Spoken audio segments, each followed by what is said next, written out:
Feminismo, género y patriarcado. Alda Facio. Introducción. Conceptualmente, las diferencias entre los sexos no implican desigualdad legal. Es posible concebir a mujeres y hombres como legalmente iguales en su diferencia mutua. Pero ese no ha sido el caso, al menos en los últimos 5 o 6.000 años. Desde el punto de vista histórico, las diferencias entre los sexos y la desigualdad legal están estrechamente ligadas. ¿Por qué? Porque la diferencia mutua entre hombres y mujeres se concibió como la diferencia de las mujeres con respecto a los hombres, cuando los primeros tomaron el poder y se erigieron en el modelo de lo humano. Desde entonces, la diferencia sexual ha significado desigualdad legal en perjuicio de las mujeres. Esta desigualdad podría haberse dado en contra del sexo masculino si el parámetro de lo humano hubiese sido a la inversa. Pero está empíricamente comprobado que la jerarquización se hizo y se hace a favor de los varones. Es más, en todas partes y en la mayoría abrumadora de las culturas conocidas, las mujeres somos consideradas de alguna manera o en algún grado inferiores a los hombres.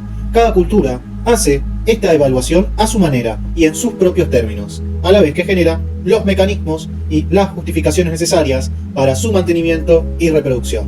Sin embargo, a pesar de que en cada cultura el grado de inferioridad de las mujeres con respecto a los hombres y los argumentos para justificarla pueden ser distintos, todas las culturas conocidas tienen algunos rasgos comunes. Janet Saltzman ha identificado 3 de estos. 1. Una ideología y su expresión en el lenguaje que explícitamente devalúa a las mujeres, dándoles a ellas, a sus roles, a sus labores, sus productos y su entorno social menos prestigio y o poder que el que se le da a los hombres. 2. Significados negativos atribuidos a las mujeres y sus actividades a través de hechos simbólicos o mitos que no siempre se expresan de forma explícita. Y 3. Estructuras que excluyen a las mujeres de la participación en el contacto con los espacios de los más altos poderes, o donde se cree que están los espacios de mayor poder, tanto en lo económico y lo político como en lo cultural. Nosotras agregaríamos una cuarta característica. 4. El pensamiento dicotómico, jerarquizado y sexualizado que lo divide todo en cosas o hechos de la naturaleza o de la cultura, y que, al situar al hombre y lo masculino bajo la segunda categoría y a la mujer y lo femenino bajo la primera, erige al hombre en parámetro o paradigma de lo humano, al tiempo que justifica la subordinación de las mujeres en función de sus pretendidos roles naturales. La universalidad de la subordinación femenina, el hecho de que exista y que involucre los ámbitos de la sexualidad, la afectividad, la economía y la política en todas las sociedades, independientemente de sus grados de complejidad, da cuenta de que estamos ante algo muy profundo e históricamente muy enraizado, algo que no podremos erradicar con un simple reacomodo de algunos roles en lo sexual o social, ni siquiera con reorganizar por completo las estructuras económicas y políticas. Instituciones como la familia, el Estado, la educación, las religiones, las ciencias y el derecho han servido para mantener y reproducir el estatus inferior de las mujeres. En particular, y por ser el derecho, en definitiva, la materia que nos ocupa en esta publicación, cabe señalar la importancia que éste tiene en el mantenimiento y reproducción de un sistema que trivializa la vida y experiencias de la mitad de la humanidad. La función social del derecho es regular la convivencia de hombres y mujeres en una sociedad determinada, con el fin de promover la realización personal y colectiva de quienes hacen parte de una comunidad, en paz y armonía.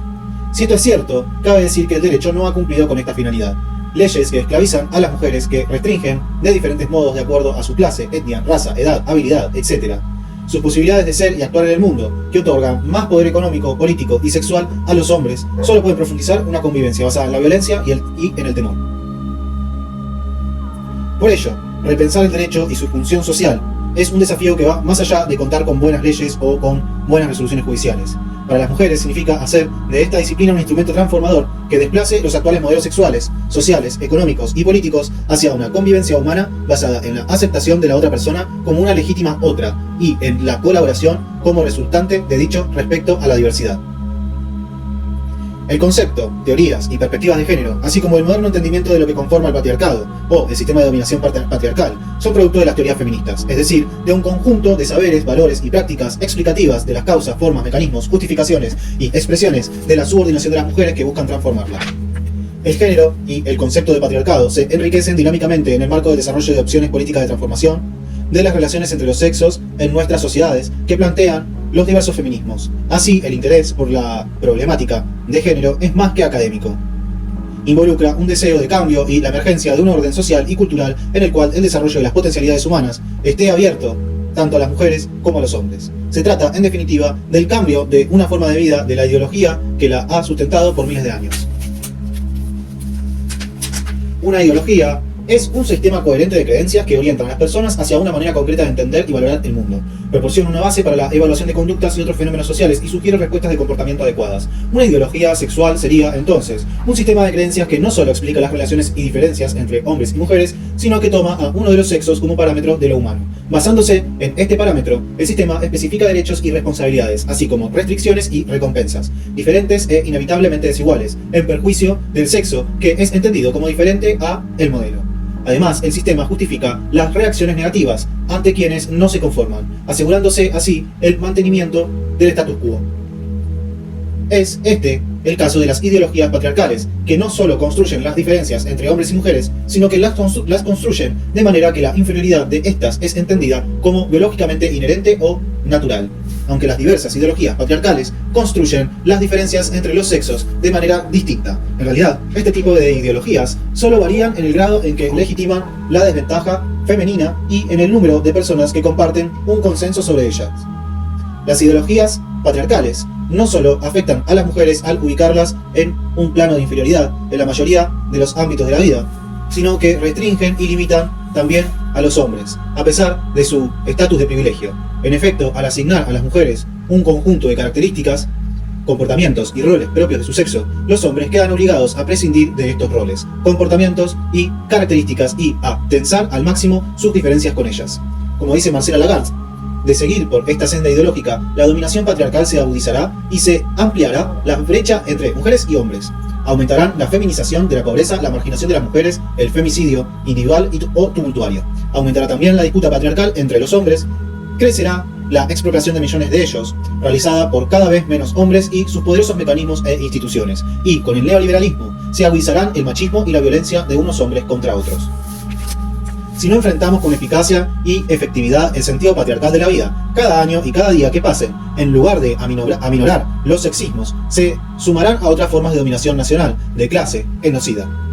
Los sexismos, como hasta ahora serán atizados y usados como combustible para los neofascismos, la fobia a las prácticas religiosas o mágicas, sexuales, estéticas.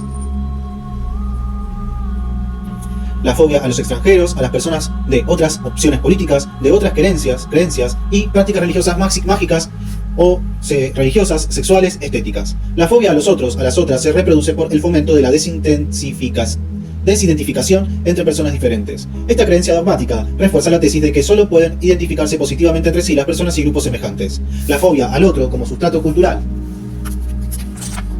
y de la autoidentidad llega al extremo cuando el horror, el rechazo y el daño legitiman y abarcan a cualquiera. En otras palabras, la ideología patriarcal no solo explica y construye las diferencias entre mujeres y hombres como biológicamente inherentes y naturales, sino que mantiene y agudiza todas formas de dominación. Fue gracias a la distinción entre sexo y género que hicieron varias cientistas sociales que las feministas logramos develar la falsedad de las ideologías patriarcales.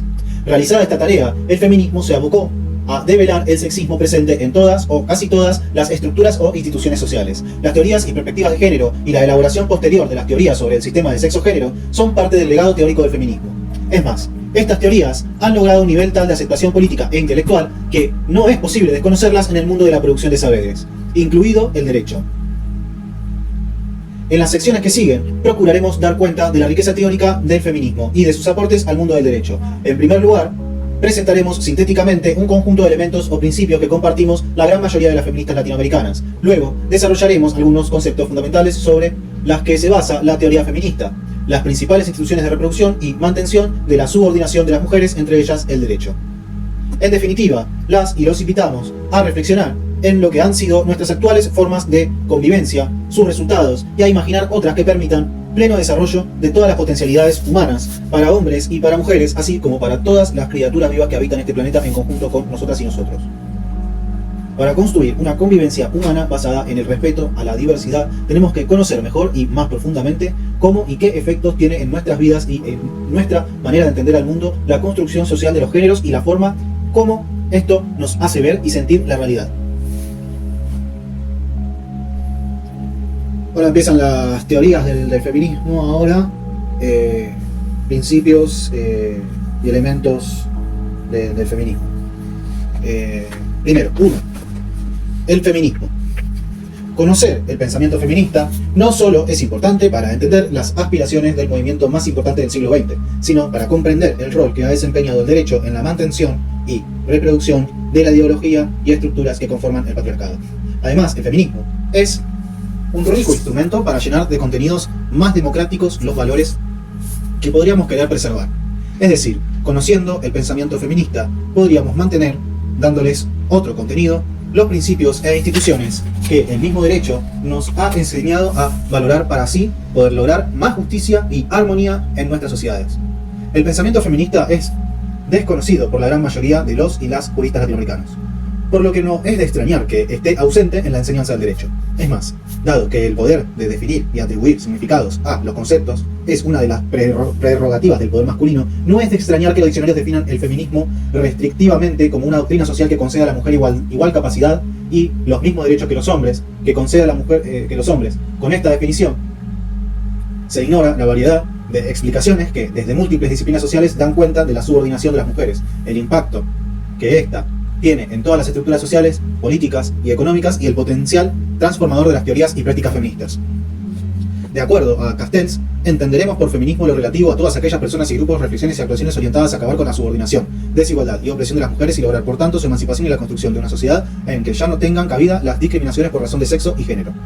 Es una ideología plural y diversa con un solo objetivo político: transformar la situación de subordinación de las mujeres en todo el mundo. La teoría feminista es, a su vez, la producción teórica que se enmarca dentro del contexto feminista y que tiene como característica principal ser comprometida. Es decir, quiere entender la sociedad con el objeto de desafiarla y cambiarla. Su objetivo no es el conocimiento abstracto, sino el conocimiento susceptible de ser utilizado como guía y de informar la práctica política feminista.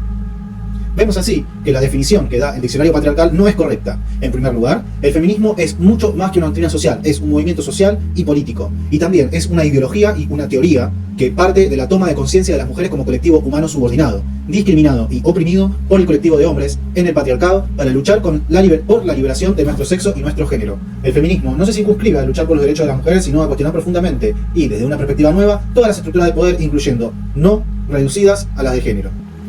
De ahí que, cuando se habla de feminismo, se aluda a profundas transformaciones en la sociedad que afectan necesariamente a hombres y mujeres.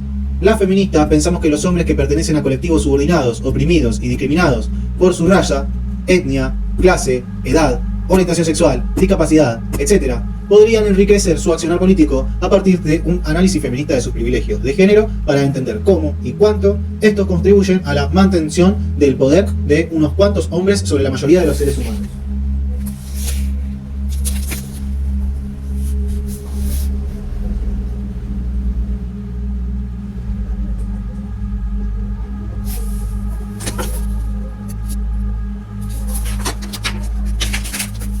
En segundo lugar, el feminismo no concede a la mujer igual capacidad y los mismos derechos que a los hombres. Al contrario, partiendo de su diferencia y porque ésta no ha tenido lugar en el mundo, cuestiona profundamente todas las estructuras ideológicas que han mantenido al hombre como central a la experiencia humana. El feminismo lucha precisamente contra esa forma androcéntrica de ver el mundo, que considera que el hombre es el modelo de ser humano y por ende que la suprema mejora de la mujer es elevarla a la categoría de los hombres, que desde el punto de vista patriarcal es sinónimo de elevarla a la categoría de ser humano. Desde el feminismo, la singularización del genérico femenino en la mujer y la pluralización de los hombres dan cuenta de la estrategia de naturalización y homogeneización del sistema de dominación masculina para meter dentro de un mismo saco a todas las mujeres independientemente de sus diferencias. En tercer lugar, es difícil hablar de feminismo en singular, ya que existen distintas corrientes. Es precisamente su pluralidad ideológica y de prácticas la que permite comprender cómo y qué tan profundamente la ideología patriarcal permea todas las cosmovisiones, el conocimiento y hasta nuestros sentimientos más íntimos. En el marco de esta diversidad hay consensos y disensos, al igual que en cualquier otra corriente de pensamiento. Entre los elementos o principios comunes que compartimos todas las feministas, destacamos los siguientes. A. La creencia de que todas las personas, mujeres y hombres, valemos en tanto seres humanos igualmente diferentes e igualmente semejantes, tanto dentro de cada uno de estos dos grandes colectivos humanos como entre el colectivo de hombres y el de mujeres. Es decir, si bien somos todos seres humanos, a la vez somos diferentes en términos de individualidades y en términos de colectivos. Sin embargo, estas diferencias no deben significar una mayor valoración de un grupo en desmedro de otro, menos aún cuando se trata de diferencias que no dependen de raza, etc. Es rechazar la totalidad humana de una persona, y el feminismo es, por sobre todas las cosas, humanista. Así, el embarazo, el parto, la menstruación, el climaterio, etc., no son los causantes de problemas jurídicos, como generalmente se nos ha dicho. Son derechos, sin embargo, no, son realidades que dan cuenta de las diferencias actuales entre hombres y mujeres. El derecho, sin embargo, los ha convertido en problemas al calificarlos de situaciones especiales o fuera de lo común, a pesar de que son vividos por más de la mitad del género humano. El derecho parte del punto de vista masculino. Los intereses y necesidades de las mujeres que nacen de esas diferencias son vistos como extraordinarios o particulares a un sector de la población, es decir, como cuestiones a las cuales el derecho debe dar trato especial, por no ser necesidades del género humano. Más aún, el derecho da respuesta exclusivamente a los intereses de los hombres y trata dichas necesidades como universales al ser humano y no como propias de una mitad de los sujetos del derecho. Si el derecho fuese realmente neutral, tendría que tratar las necesidades exclusivas de cualesquiera de los sexos como situaciones que requieren de un trato especial, mientras las de los hombres se equiparen a las necesidades humanas y las de las mujeres sean tratadas como específicas. El derecho seguirá siendo androcéntrico, que es lo mismo que decir no objetivo, no neutral y definitivamente parcial al sexo masculino. Tomemos un ejemplo para clarificar lo anterior. El derecho reconoce y protege la necesidad que tienen los hombres de tener certeza sobre la paternidad biológica. Para ello, es necesario activar mecanismos de control sobre la sexualidad y capacidad reproductiva femenina, y por extensión, controlar la reproducción humana. Esto último, a pesar de que es en el cuerpo de las mujeres que se realiza esta importante función. Así, el derecho pretende pasar por universal una necesidad que es de los varones, y que además repercute en la restricción del ejercicio de la autonomía sexual y reproductiva de las mujeres. Es el caso de la prohibición del aborto o de la diferencia que existía entre el adulterio de un hombre, amancebamiento, y el de una mujer. La impotencia de los hombres en relación a la reproducción humana es la que está en la base de la legislación y doctrina familiar. Por ejemplo, todavía existen artículos en muchos códigos civiles o de familia que prohíben a las mujeres divorciadas volver a contraer nupcias hasta no parir o hasta que hayan pasado 300 y tantos días que verifican la paternidad ante un eventual embarazo. Es obvio que esta no es una necesidad de las mujeres y, sin embargo, esta situación es regulada por el derecho como si fuera una necesidad de la humanidad toda. Peor aún, es regulada en detrimento de la libertad de las mujeres de contraer o no nuevas nupcias. Los legisladores no consideran más relevante, por ejemplo, que esa certeza se dirija a darle un padre y una madre a la niña o niño y que la sociedad asuma su responsabilidad en la crianza y desarrollo de ellos. Un derecho con estas características podría contribuir a llenar una necesidad social que involucra a las mujeres y de paso promovería el ejercicio de una paternidad responsable más allá de factores biológicos. Esta calificación de especiales a las necesidades de las mujeres generalmente se traduce en derechos de menor valor o cuya eficacia merece dudas. Es el caso de las pensiones alimenticias o de los fueros maternales y de sus consecuencias para que las mujeres consigan empleos. B. El segundo principio es que todas las formas de discriminación y opresión son igualmente oprobiosas, descansan las unas de las otras y se nutren mutuamente. Por eso, la mayoría de las corrientes feministas no exige simplemente más derechos para las mujeres, sino que cuestiona cómo se van a ejercer esos derechos y a quiénes van a beneficiar. Cierto es que, a veces, la estrategia del feminismo es apoyar ciertas reformas legislativas que al principio probablemente solo beneficiarán a las mujeres de clase media alta, pero se apoyan estas iniciativas con la esperanza de que transformen las relaciones de poder y no porque se crea que con darles derechos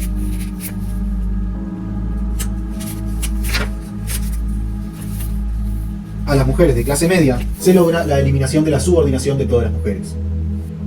Desafortunadamente, el derecho no hace las conexiones necesarias entre las distintas discriminaciones que prohíbe, sino que las trata como si fueran fenómenos aislados. Peor aún, en muchos casos tratan la discriminación basada en el sexo o en el género como algo natural al cual el derecho no debe dar solución y más bien debe reforzar. Así, por ejemplo, hasta mediados de este siglo, nuestros códigos civiles reservaban a la mujer la calidad de relativamente incapaz jurídicamente en razón de su natural incapacidad para actuar en la vida jurídica, homologándola a los menores adultos. También se autorizaba al marido a corregir moderadamente el actuar de sus subordinados en el núcleo familiar, ya que se le debía obediencia a cambio de la protección y provisión que éste brindaba. C. Se le debía obediencia, el orden dice. C. El tercer principio tiene relación con el sentido de la existencia humana. Las teorías feministas parten de que la armonía y la felicidad son más importantes que la acumulación de riqueza, a través de la producción, el poder y la propiedad. Las personas somos parte de una red humana interdependiente en la que lo que afecta a una también afecta a la otra. Así como la oprimida es deshumanizada, el opresor también pierde su pertenencia a la humanidad en cuanto oprime otra vida. El feminismo se opone al poder sobre las personas y propone a cambio el poder de las personas. Desde el derecho, sin embargo, se han reproducido históricamente relaciones de poder sobre otros, y en particular sobre todas las mujeres. El deber de obediencia de la mujer a su marido, la obligación de seguirlo a su lugar de residencia, la pérdida de apellido cuando se casaba, la no criminalización de la violencia sexual en el matrimonio, etc. Son algunos de los ejemplos de cómo ha operado el derecho y en beneficio de quién. Es reciente el cambio en nuestros códigos civiles por estatutos más igualitarios y aún presentan deficiencias. En efecto, cuando se trata de cambiar una concepción sobre las relaciones entre hombres y mujeres, debe abordarse el problema integralmente y debe buscarse en todo el tramado jurídico normativo las expresiones de dicha desigualdad. No siempre se ha operado así en las reformas realizadas y, por ejemplo, subsisten normas penales discriminatorias con normas civiles igualitarias o viceversa. D. Lo personal es político. Esta afirmación es precisamente lo que amplía el análisis sobre el poder y el control social a aquellos espacios tradicionalmente excluidos de este tipo de análisis. En efecto, el patriarcado distingue dos esferas de acción y producción simbólica totalmente separadas e independientes entre sí. Una, la pública, es reservada a los varones para el ejercicio del poder político, social, del saber económico, etc. Y la otra es para las mujeres, quienes asumen subordinadamente el rol de esposas y madres. Por supuesto, esta distinción solo es aplicable a las mujeres, puesto que los hombres transitan y, en definitiva, gobiernan ambas esferas.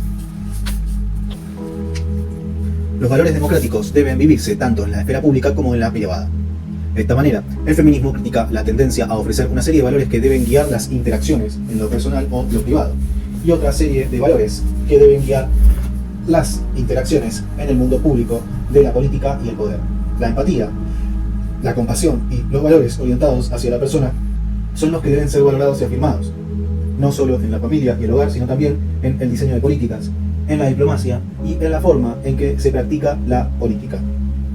Que lo personal es político también se refiere a que las discriminaciones, opresiones y violencia que sufrimos las mujeres no son un problema individual que solo concierne a las personas involucradas, sino que la expresión individual de esa violencia en la intimidad es parte de una estructural que, por tanto, responde a un sistema y a las estructuras de poder.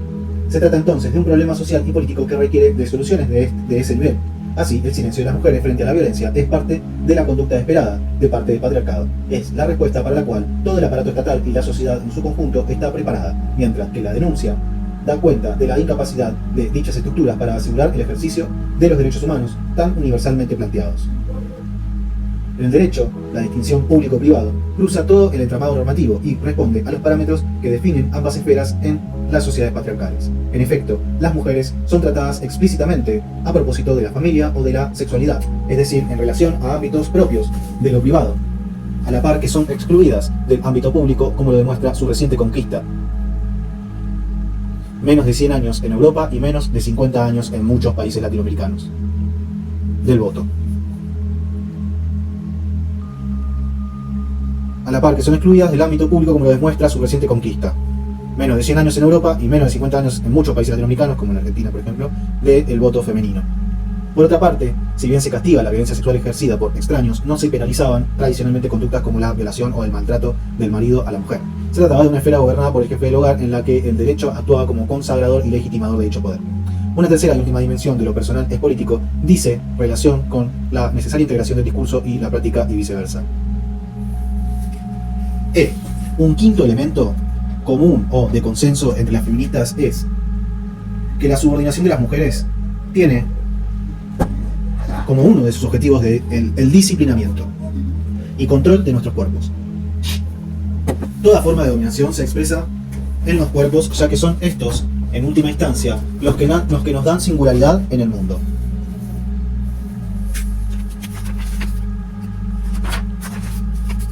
En el caso de las mujeres, el disciplinamiento ha sido ejercido por los hombres y las instituciones que ellos han creado, la medicina, el derecho, la religión, con el fin de controlar la sexualidad y la capacidad reproductiva de las mujeres, la expresión de la diferencia sexual.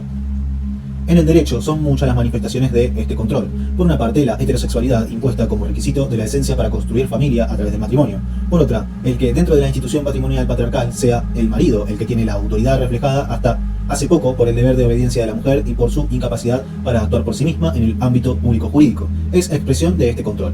Más aún, el que durante más de un siglo se tolerara la violación conyugal y la violencia física dentro del ámbito familiar también da cuenta de hasta dónde el derecho ha legitimado al varón en el uso de la fuerza sobre nuestros cuerpos para dominarlos. F. El género es una categoría social como lo es la raza, la clase, la edad, etc., que atraviesa y es atravesada por todas las otras categorías sociales. Tiene su base material en un fenómeno natural de nacimiento, que es el sexo, cuya desaparición no depende de la desaparición de las diferencias sexuales, así como la desaparición del racismo no depende de la eliminación de las distintas etnias. La perspectiva de género feminista, por su parte, permite visibilizar la realidad que viven las mujeres, así como los procesos culturales de socialización que internalizan y refuerzan los mecanismos de subordinación de las mujeres. En este sentido, la perspectiva de género no solo analiza la relación de subordinación entre las mujeres y los varones, sino que también las relaciones entre mujeres y la funcionalidad de sus prácticas con el sistema patriarcal. No entraremos a profundizar en este punto, pues es el que se desarrolla a continuación. Género. Número 2. Género. Es el primer principio era feminismo, y ahora lo que va a explicar es el concepto de género, pues es el 2. Género. El origen del concepto de género y su distinción del de sexo se debe a investigaciones en torno a varios casos de niñas y niños que habían sido asignados al sexo al que no pertenecían genética, anatómica y u hormonalmente. Uno de los casos más famosos sobre gemelos idénticos fue estudiado por el psiquiatra Robert Stoller, debido a un accidente en el momento de realizar la circuncisión. A uno de ellos le apuntaron el órgano sexual. Los médicos y su familia consideraron que, dadas las circunstancias, era preferible socializarlo como niña a que viviera su vida como un varón sin pene. Fue así como este ser creció con la identidad sexual de una niña, mientras su hermano gemelo vivía como niño. Esto hizo pensar a Stoller que la identidad sexual no siempre es resultado del sexo al que se pertenece, y decidió continuar con sus investigaciones. Es más, la apropiación del término género por parte de la teoría feminista viene directamente de un libro escrito por Stoller intitulado Sex and Gender, en el cual Stoller dice que el género se refiere a grandes áreas de la conducta humana, sentimientos, pensamientos y fantasías, que se relacionan con los sexos, pero que no tienen una base biológica. Este libro describe cientos de casos de bebés genéticamente femeninas, con genitales masculinizados. Unas fueron socializadas como niños y otras como niñas. Stoller encontró que estas personas que genéticamente eran femeninas, generalmente asumieron la identidad sexual asignada, lo cual unas veces correspondía a la identidad biológica, pero otras no. Estos casos, y otros muchos, hicieron suponer a las y los científicos que lo determinante de la identidad sexual no es el sexo biológico, sino el hecho de ser socializado, desde el nacimiento o antes, como perteneciente a uno u otro sexo.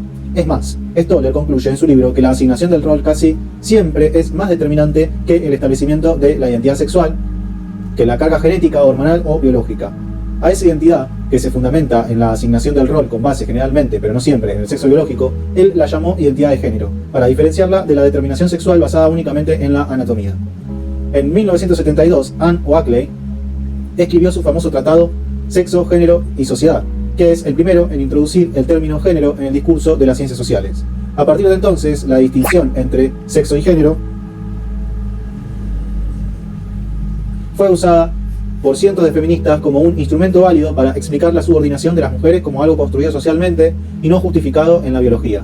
Este fue un paso importantísimo en la lucha contra la subordinación de las mujeres, si pensamos que por siglos se insistía en que éramos biológicamente inferiores a los hombres. Existen volúmenes y volúmenes de libros sobre la inferioridad mental y física de la mujer, desde distintas disciplinas como la filosofía, la historia, la medicina, el derecho, la antropología, etc. Mientras se mantuvo que las mujeres éramos inferiores debido a una anatomía, esta era nuestro destino. Mientras se mantuvo que las mujeres éramos inferiores debido a nuestra anatomía, esta era nuestro destino. Nuestra anatomía era nuestro destino. Sin embargo, no sería correcto atribuirle todo el reconocimiento a Anne Oakley. Sabemos, por ejemplo, que Abraham nacida en 1640, escribió varios ensayos y obras de teatro en las que denunciaba a los hombres por criticar a las mujeres de ignorantes, cuando ellos mismos eran quienes les prohibían estudiar latín y griego. En muchas de sus obras, habla de cómo la sociedad es quien inferioriza a las mujeres, y no su anatomía. Y también sabemos que Olympe, de Georges, en 1789, escribió su famosa Declaración de los Derechos de la Mujer y la Ciudadana. Y Mary Wollstonecraft, en 1792, escribió su famoso Vindication of Rights of Women. En ambos, las autoras denuncian cómo la sociedad, y no la biología, incapacita a las mujeres para el trabajo intelectual y hasta para ciertos trabajos físicos. Es posible que otras mujeres en épocas aún más remotas también se hayan dado cuenta de que es la sociedad y no la biología la que dictamina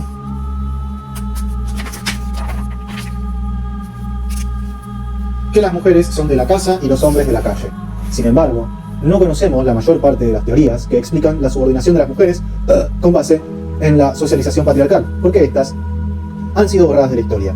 Afortunadamente, a partir de 1972 se han podido ir desarrollando teorías de la identidad masculina y femenina. Como el estatus de las mujeres no se debe a un factor único, existen diversas teorías sobre el género que enfatizan distintos aspectos de este. Sin embargo, se puede afirmar que la mayoría coinciden en que, a partir de una importancia exagerada a las diferencias biológicas y de una invisibilización de las grandes similitudes, se construyen las diferencias, desigualdades constitutivas de cada sexo. A los bebés con genitales masculinos o masculinizados se les asigna unas características y a las bebés con genitales femeninos o feminizados las características contrarias, de tal manera que mientras que a los primeros en la sociedad latinoamericana, por ejemplo, se les espera un comportamiento agresivo, racional, activo, público, etc., de la segunda se espera un comportamiento contrario, dulces, emocionales, pasivas, hogareñas, características estas de menor prestigio que las primeras. Esto no quiere decir que todos los hombres son fuertes, agresivos y racionales, ni que todas las mujeres son débiles, dulces, intuitivas, sino que esas son las características que conforman aún el ideal de lo masculino y femenino en la Latinoamérica del siglo XX. La cuestión se complica un poco cuando entendemos que esa asignación de características, comportamientos y roles tiene elementos descriptivos y normativos a la vez. Algunas veces se dice que los hombres son racionales, activos, independientes, fuertes, etc., y otras se dice que deberían ser racionales, fuertes, etc. Esto hace que el funcionamiento del sistema por medio del cual se van construyendo las identidades de mujeres y hombres desde su nacimiento o antes sea más difícil de aprender. Ninguna mujer y ningún hombre puede identificarse 100% con todas las atribuciones que su propia cultura asigna a cada sexo. Así, algunas personas se resisten a aceptar que su identidad fue construida desde afuera y se aferran a la idea de que son como son porque así nacieron. Si bien es cierto que nadie puede identificarse totalmente con su género, también lo es que nadie puede honestamente decir que no ha sido marcada o marcado por él. Se complica aún más en tanto, entre más se ha estudiado la construcción de las identidades de género, más se ha comprendido que nos falta mucho por descubrir. Por ejemplo, todavía no se sabe muy bien por qué personas que desde su nacimiento han sido socializadas de acuerdo al género que el sexo asignado requería, no se identifican con el género asignado, aunque a veces sí, a veces no, con el sexo atribuido. Se ha visto que el género, a pesar de ser impuesto socialmente, es vivido como muy propio y a veces hasta como algo conquistado. Pero todavía hay una complicación más. La identidad de género no se construye aislada de otras categorías sociales como la raza, etnia o la clase socioeconómica, y es calificada por la edad, la orientación sexual, el grado de capacidad, habilidad, la nacionalidad, etc. De manera que la sociedad no construye a todas las mujeres idénticamente subordinadas, ni a todos los hombres con los mismos privilegios, aunque sí en su universalidad las mujeres son subordinadas por los hombres. Es difícil reconocer que la mujer de clase alta, en edad reproductiva, adinerada, sin discapacidades visibles, blanca, esposa de un banquero, pueda compartir la subordinación de género con una mujer pobre, vieja, discapacitada, lesbiana y negra. Pero así es, ambas comparten el mandato de ser para un hombre, dedicarse centralmente a los hijos y a la casa. Ambas son invisibilizadas por el lenguaje, marginadas de la historia y permanentemente víctimas potenciales del abuso y acoso sexual. Ambas viven en un mundo que simbólicamente las aniquila y que constantemente les recuerda que ser mujer es no ser persona, y sin embargo, cada una pertenece a una cultura que representa de distintas maneras esta subordinación. Por esto, Barry Thorne, Cherise Kramarae y Nancy Henley han insistido en que el género no es un hecho unitario ni natural, pero toma forma en relaciones sociales concretas e históricamente cambiantes. Al igual, para Gerda Lerner, es la definición cultural del comportamiento asignado como apropiado para uno de los sexos en una sociedad determinada. El género es un conjunto de roles culturales, es un disfraz, una máscara con la que los hombres y mujeres bailan su desigualdad. El concepto de género alude tanto al conjunto de características y comportamientos como a los roles, funciones y valoraciones impuestas dicotómicamente a cada sexo a través de procesos de socialización mantenidos y reforzados por la ideología e instituciones patriarcales. Este concepto, sin embargo, no es abstracto ni universal, en tanto se concreta en cada sociedad de acuerdo a contextos especiales y espaciales y temporales, a la vez que se redefine constantemente a la luz de otras realidades como la de clase, etnia, edad, nacionalidad, habilidad, etc. De allí que las formas en que se nos revelan los géneros en cada sociedad o grupo humano varía atendiendo a los factores de la realidad que concursan con este. La atribución de características, comportamientos y roles dicotómicos a cada uno de los sexos es un problema de discriminación contra las mujeres porque, como ya se dijo, los de las mujeres gozan de menor o ningún valor. Pero el problema es más serio aún. Las características, comportamientos y roles que cada sociedad atribuye a los hombres son las mismas que se le asignan al género humano. De esta manera, lo masculino se convierte en el modelo del humano. Esto dificulta aún más la eliminación de la discriminación contra las mujeres, porque ya no se trata solamente de eliminar estereotipos y cambiar roles, sino que es necesario reconceptualizar al ser humano, tarea que implica reconstruir todo el saber que hasta ahora ha partido de una premisa falsa: el hombre como modelo o paradigma de lo humano y la mujer como lo otro.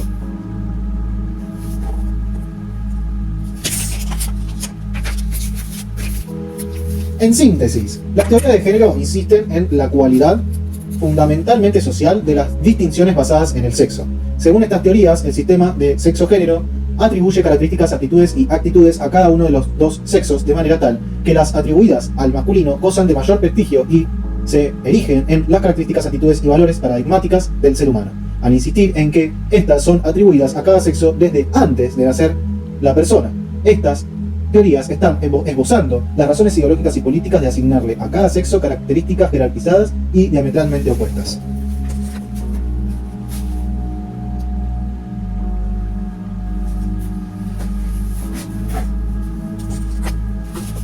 El problema fue que al desarrollar las teorías sobre el sistema de sexo-género, se obvió el hecho de que lo que se entiende por sexo también es culturalmente construido, como lo es del mismo modo que en la mayoría de nuestras culturas solo se reconocen dos sexos.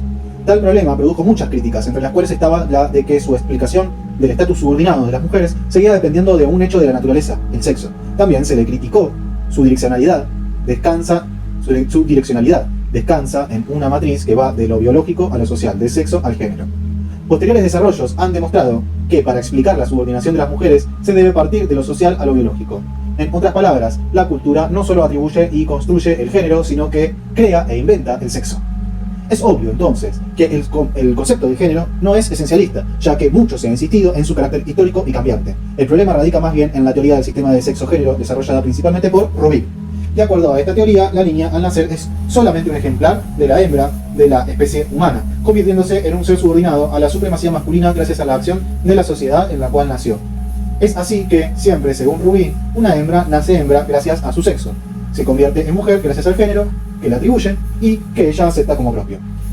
Como es fácil de comprobar, la teoría de Rubin y otras similares trascienden las explicaciones biologicistas sobre la subordinación de las mujeres, pero se basan en la dicotomización del binomio naturaleza-cultura, al colocar el sexo en la esfera de la primera y el género en la de la segunda. De esta manera, si bien el género es explicado como una categoría cambiante e histórica, el sexo permanece estático.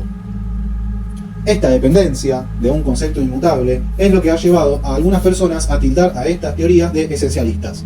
Pero que el sexo haya sido entendido por las creadoras de las teorías del sistema sexo-género como algo inmutable y ahistórico no es del todo correcto.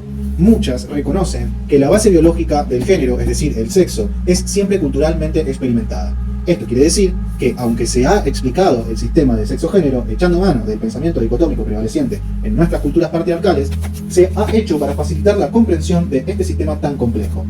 Por ello, algunas feministas prefieren hablar de relaciones de género en vez del sistema de sexo-género, haciendo énfasis en el carácter relacional del concepto. Como explica Safiotti, las personas al nacer son transformadas a través de las relaciones de género, en mujeres y hombres, de manera tal que cada una de estas categorías y entidades excluye a la otra. Así, el sexo anatómicamente configurado sugiere, en términos estadísticos, la transformación de ciertos individuos en mujeres y de otros en hombres. El convertirse en una u otro es, por tanto, la obra de las relaciones de género y no de la biología o la anatomía. Tan es así, que bebés de genitales masculinos pueden convertirse en mujeres, así como bebés de genitales femeninos en hombres. desde la perspectiva de las relaciones de género, hombres y mujeres son ambos prisioneros del género, pero de maneras altamente diferenciadas, aunque interrelacionadas. Resulta interesante que aunque el derecho sancione a todas aquellas personas que no se conforman con su género, es más fácil recurrir a procedimientos quirúrgicos para cambiar los genitales y otras características sexuales, que tratar de alterar el género. Recordemos que, aunque este es socialmente impuesto a una persona, es percibido por ella como propio o conquistado, y por ende inviolable. Es así como de una explicación biologicista, sexista, de las diferencias entre hombres y mujeres, en realidad, justificaciones de los privilegios masculinos, pasando por teorías que tal vez pecaron de simplistas o esencialistas, las teorías del sistema de sexo-género, se llegó a una, la teoría de las relaciones de género, que devela el esfuerzo de la ideología patriarcal por naturalizar procesos sociales y que demuestra que la creación de seres heterosexuales con una identidad de género aprobada por su sociedad se debe a un proceso social extremadamente complejo y profundamente no natural. Una teoría que concibe el sexo como una relación vivida y mutable, es decir, que insiste en su naturaleza relacional. De ahí que se entienda que el género es construido no con base en algo inmutable, sino en relación al otro género, tan mutable e histórico como el mismo. El derecho desempeña un papel importante en estas relaciones de género, como veremos a lo largo del presente libro. Por ahora, baste decir que para el derecho, sexo y género en relación a las mujeres son fusionados en un solo concepto, el sexo femenino, entendido como un hecho natural, ahistórico e inmutable. En relación a los hombres, en cambio, el tema no tiene importancia porque éste los mira como comprendidos dentro de su sujeto único. Finalmente, cabe señalar que ha sido tan importante el aporte de las feministas a través de las teorías de género que la ONU acepta y valida la perspectiva feminista como categoría descriptiva de la situación de discriminación que viven las mujeres. Más aún, exige a los estados integrarlo en todas las políticas y programas, así como en la legislación. Define la incorporación de la perspectiva de género como una estrategia para hacer que los intereses y experiencias, tanto de mujeres como de hombres, sean una dimensión integral del diseño, implementación, monitoreo y evaluación de políticas y programas en todas las esferas del quehacer humano, con el objeto de que todas las personas se beneficien igualmente para que la desigualdad de lo femenino con respecto a lo masculino no sea perpetuada. El objetivo último de esta estrategia sería, pues, lograr la igualdad entre mujeres y hombres.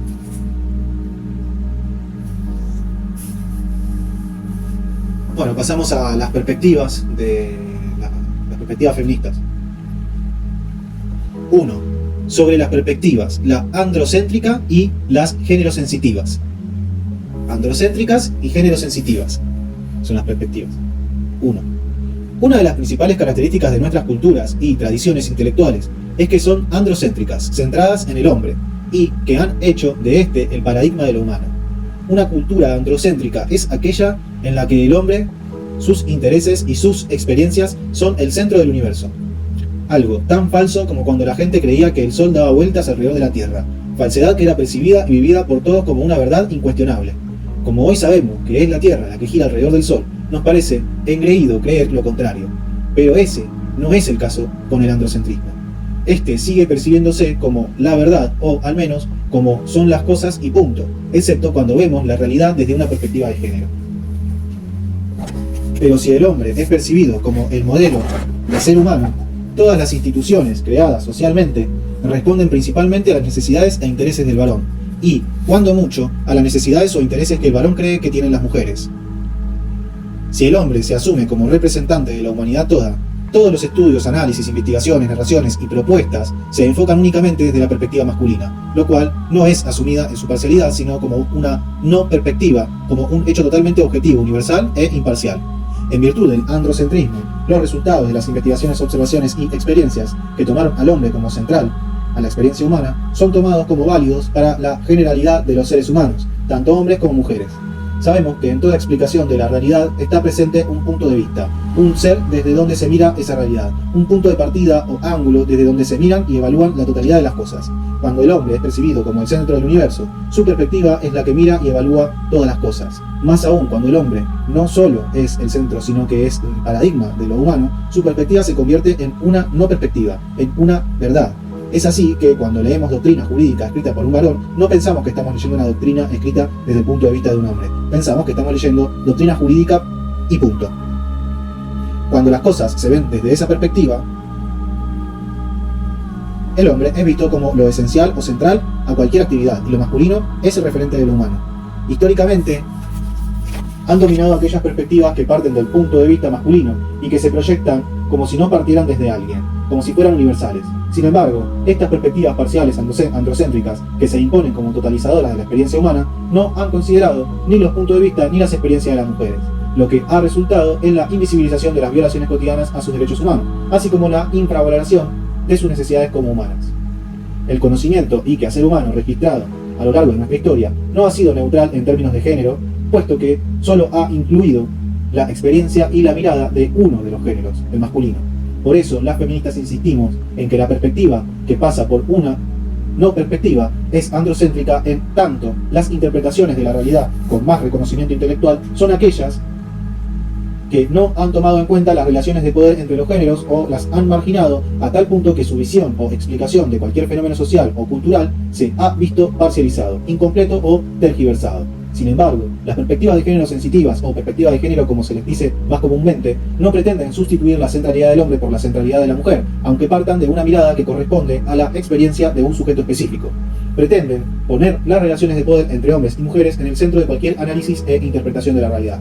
Las perspectivas de género sensitivas son, pues, aquellas que visibilizan los distintos efectos de la construcción social de los géneros, ponen al descubierto cómo el hombre y lo masculino son el referente de la mayoría de las explicaciones de la realidad en detrimento de las mujeres y de los valores asociados con lo femenino, y sugieren nuevas formas de construir los géneros que no estén basadas en la discriminación. Estas perspectivas pueden ser desde el género femenino o desde el masculino. La perspectiva de género feminista introduce la mirada y la experiencia del género femenino colectivo, cuyos deseos, necesidades y experiencias han sido invisibilizadas o subvaloradas, y desde allí contribuye al desmantelamiento de todos los mecanismos y formas que asumen los sistemas de dominación. El género es múltiple y por ende las perspectivas de género de las mujeres también lo son. Por lo tanto, la perspectiva feminista no es la contraparte de la perspectiva androcéntrica, ya que no pretende la centralidad del género femenino en el sentido de construir una mirada que se eriga en una mirada única y aplicable como tal a la totalidad de los colectivos humanos. Es más, al poner en el centro de su análisis las relaciones de poder y, por consiguiente, no invisibilizar al género masculino, es mucho más amplia que la perspectiva androcéntrica. Así, las perspectivas feministas parten de la experiencia de subordinación de las mujeres, pero al hacerlo, visibilizan las relaciones de poder entre los géneros y el hecho de que en todo discurso hay una perspectiva involucrada. Por otro lado, una perspectiva de género masculina no androcéntrica también permite visibilizar la experiencia e intereses de los varones como grupo específico, contribuyendo a la vez a una mirada más integral y concreta de los fenómenos sociales. Que los varones sean vistos como un grupo específico en vez de como representantes de la humanidad toda, y que ellos describan y registren sus realidades. Desde esta, contribuye a la transformación y registren sus realidades desde esta.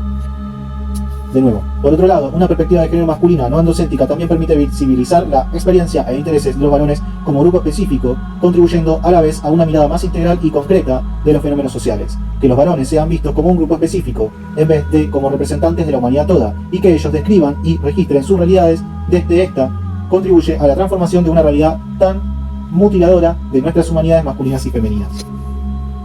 Para poder incorporar una perspectiva de género en el derecho, se requiere primero ver y comprender todas las formas en que la mirada de los varones se ha asumido como humana y corregirlas. Esta tarea no es nada fácil, ya que muchas de las manifestaciones del sexismo son percibidas tanto por hombres como por mujeres, como naturales. Además, debido a que la mirada de los hombres ha pasado por tantísimos siglos como una mirada neutral, es difícil reconocerla para desarticularla. Más aún, en el campo del derecho, que se concibe a sí mismo como una disciplina objetiva, a pesar de que su instrumento es el lenguaje, posiblemente la más sexista de las instituciones patriarcales.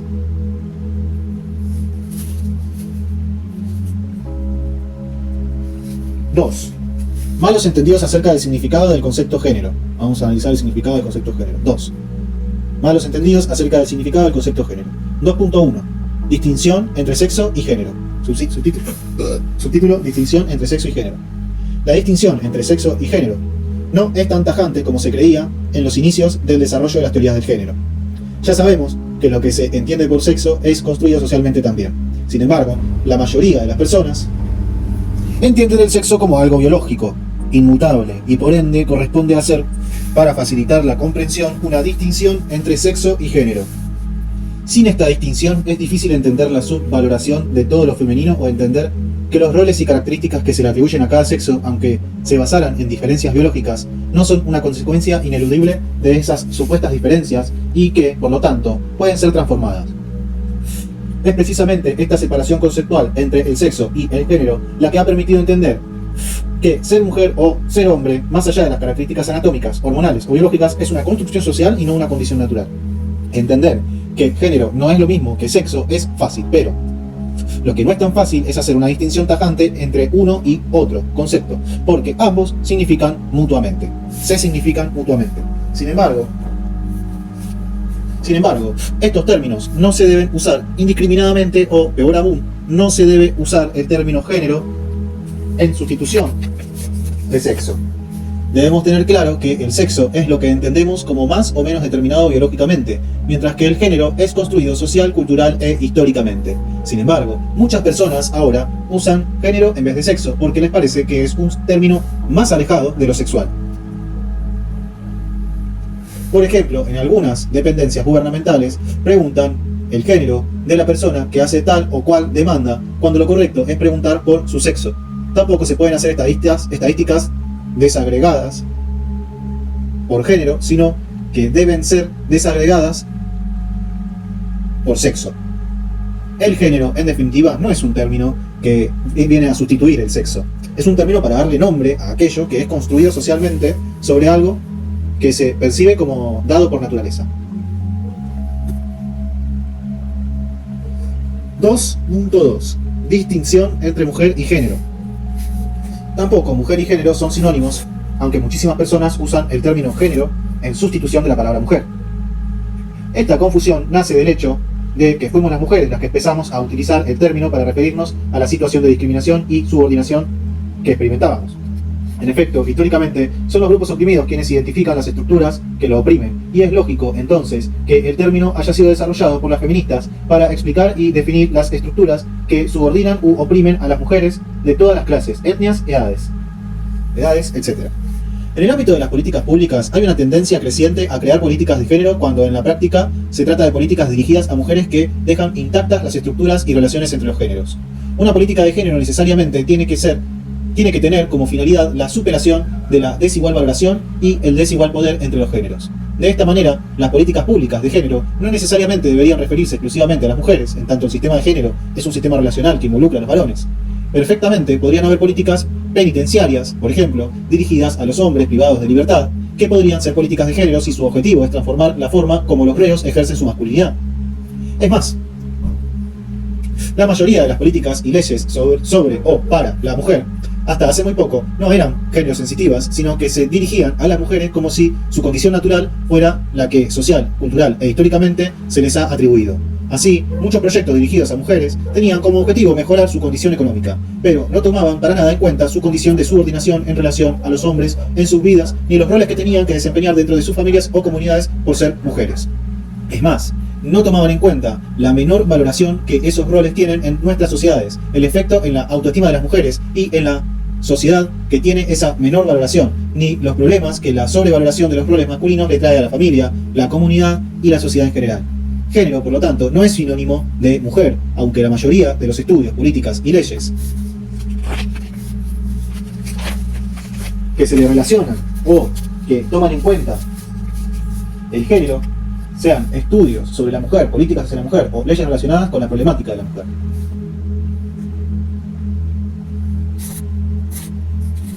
(2.3) La distinción entre grupo vulnerable y género. El concepto de género no se refiere a un sector o grupo vulnerable de la sociedad. Generalmente, cuando se utiliza esta palabra para denominar a este tipo de grupo, es porque se está usando como sinónimo de mujeres que a su vez se identifican como constitutivas de un grupo o minoría social, porque conformamos la mitad de la humanidad, así como los hombres son la otra mitad. Tampoco constituimos un grupo vulnerable. A lo sumo, podríamos ser un grupo vulneralizado por el patriarcado y las estructuras de género. Por su parte, el género jamás puede utilizarse para referirse a ningún grupo de personas vulnerables o no, porque como se ha repetido, el género hace alusión a la construcción social de lo femenino y lo masculino de manera dicotómica y jerarquizada. 3. Operacionalización del sistema de géneros. 3.1. Bueno, ese es un gran subtítulo, ¿no? El 3, el operacionalización del sistema de géneros. 3.1, jerarquización de las dicotomías. La construcción de la identidad de cada género responde a una visión de mundo dicotómica, es decir, a una forma de conocer nuestro entorno que responde a distinciones o categorías que se ordenan en pares opuestos y a la vez irreconciliables. Esta forma de estructuración del pensamiento occidental está presente en todas las teorías, ciencias y religiones. Divide en categorías de acuerdo a si pertenecen al ámbito de la cultura o de la naturaleza. Si a los hombres se les asigna la racionalidad, a las mujeres se les asigna la sensibilidad. Si a los hombres se les asigna el espacio público, a las mujeres el privado. Esto no sería tan problemático para las mujeres si esa asignación resultara en características, actitudes y valores equivalentes, pero no es así. A los hombres se les asignan las características, aptitudes y roles que la sociedad más valora y que además son las que se asocian con lo humano y la cultura. A las mujeres se les asignan las actitudes, roles y características menos valoradas y que además son más asociadas con los animales y la naturaleza. La asignación dicotómica de características, actitudes, aptitudes, roles y valores es bastante compleja y requiere de una gran variedad de instituciones o de todo un sistema de estructuras mentales, sociales, culturales, políticas y económicas. Esto hace que el funcionamiento del sistema, por medio del cual se van construyendo estas identidades de género dicotómicas, sea más difícil de comprender. Podríamos decir que los hombres en nuestras sociedades caribeñas y latinoamericanas se espera un comportamiento racional, productivo, agresivo, etc. O por lo menos se cree que los hombres no deberían ser irracionales, dependientes, pasivos o dulces, etc. Y de las mujeres se espera y se cree que son dulces, sensibles, pasivas, hogareñas, maternales, o por lo menos que no deberíamos ser agresivas, fuertes, independientes, etc. Así, aunque las mujeres nos sepamos fuertes e independientes, y aunque nos haya tocado vivir con hombres que no son para nada activos o productivos, seguimos creyendo que el hombre es lo que la cultura dominante nos dice que es, y que la mujer es lo que la cultura dominante nos dice que es. La jerarquización de estos valores a favor de lo masculino tiene consecuencias negativas para la sociedad en su conjunto, y no solo para las mujeres. La sobrevaloración de la producción es lo que nos ha llevado a sociedades consumistas que solo necesitan la reproducción humana para que haya mano de obra barata y más personas que consuman. La sobrevaloración de la cultura nos ha llevado a la explotación destructiva de la naturaleza, la infravaloración de la dulzura, la interdependencia, la intuición y de los roles asociados con el cuidar, nutrir y dar. De nuevo, la sobrevaloración de la cultura nos ha llevado a la explotación destructiva de la naturaleza, a la infravaloración de la dulzura, la interdependencia, la intuición y de los roles asociados con el cuidar, nutrir y dar. Ok, infravaloración de todo eso. Nos está llevando a sociedades cada vez más violentas y egoístas. Peor aún, la invisibilización de la dicotomía es nuestra forma de pensar y entender el mundo. Nos ha llevado a no ver por qué estamos como estamos y por ende a no poder encontrar soluciones adecuadas a los problemas que hoy enfrentamos. Peor aún, la invisibilización de la dicotomía en nuestra forma de pensar y entender el mundo nos ha llevado a no ver por qué estamos como estamos y por ende a no poder encontrar soluciones adecuadas a los problemas que hoy enfrentamos. 3.2. Glorificación del lado femenino. Estas dicotomías jerarquizadas en función de lo masculino han sido oscurecidas por los discursos que, en forma compleja y poco sincera, glorifican o enaltecen lo femenino. Aun y cuando los hombres han explotado y oprimido a las mujeres en el mundo real, en sus discursos nos han colocado en un pedestal y nos han atesorado en su fantasía. Y así como los hombres simultáneamente exaltan y degradan a las mujeres, y así como los hombres simultáneamente exaltan y degradan a las mujeres, así también simultáneamente exaltan y degradan los conceptos del lado femenino de la dicotomía de género. La naturaleza, por ejemplo, ha sido glorificada como una diosa, un sujeto digno de la conquista del héroe masculino, mientras, simultáneamente, se le degrada como materia inerte a ser explotada y moldeada conforme a los intereses del hombre. La intuición y la sensibilidad son igualmente valoradas y denigradas a la vez. Poetas y músicos, a través de los siglos, han glorificado la sensibilidad e intuición de sus madres, esposas y amantes. Pero se canta y escribe poco sobre la necesidad de que los hombres desarrollen estas cualidades tan sublimes. Es más, la sensibilidad en los hombres es considerada un indicio de una posible falta de hombría. Peor aún, al tiempo que se glorifica a las mujeres por su sensibilidad, intuición y dulzura, se nos castiga por no ser suficientemente racionales o lógicas, pero también por ser demasiado independientes, racionales y frías.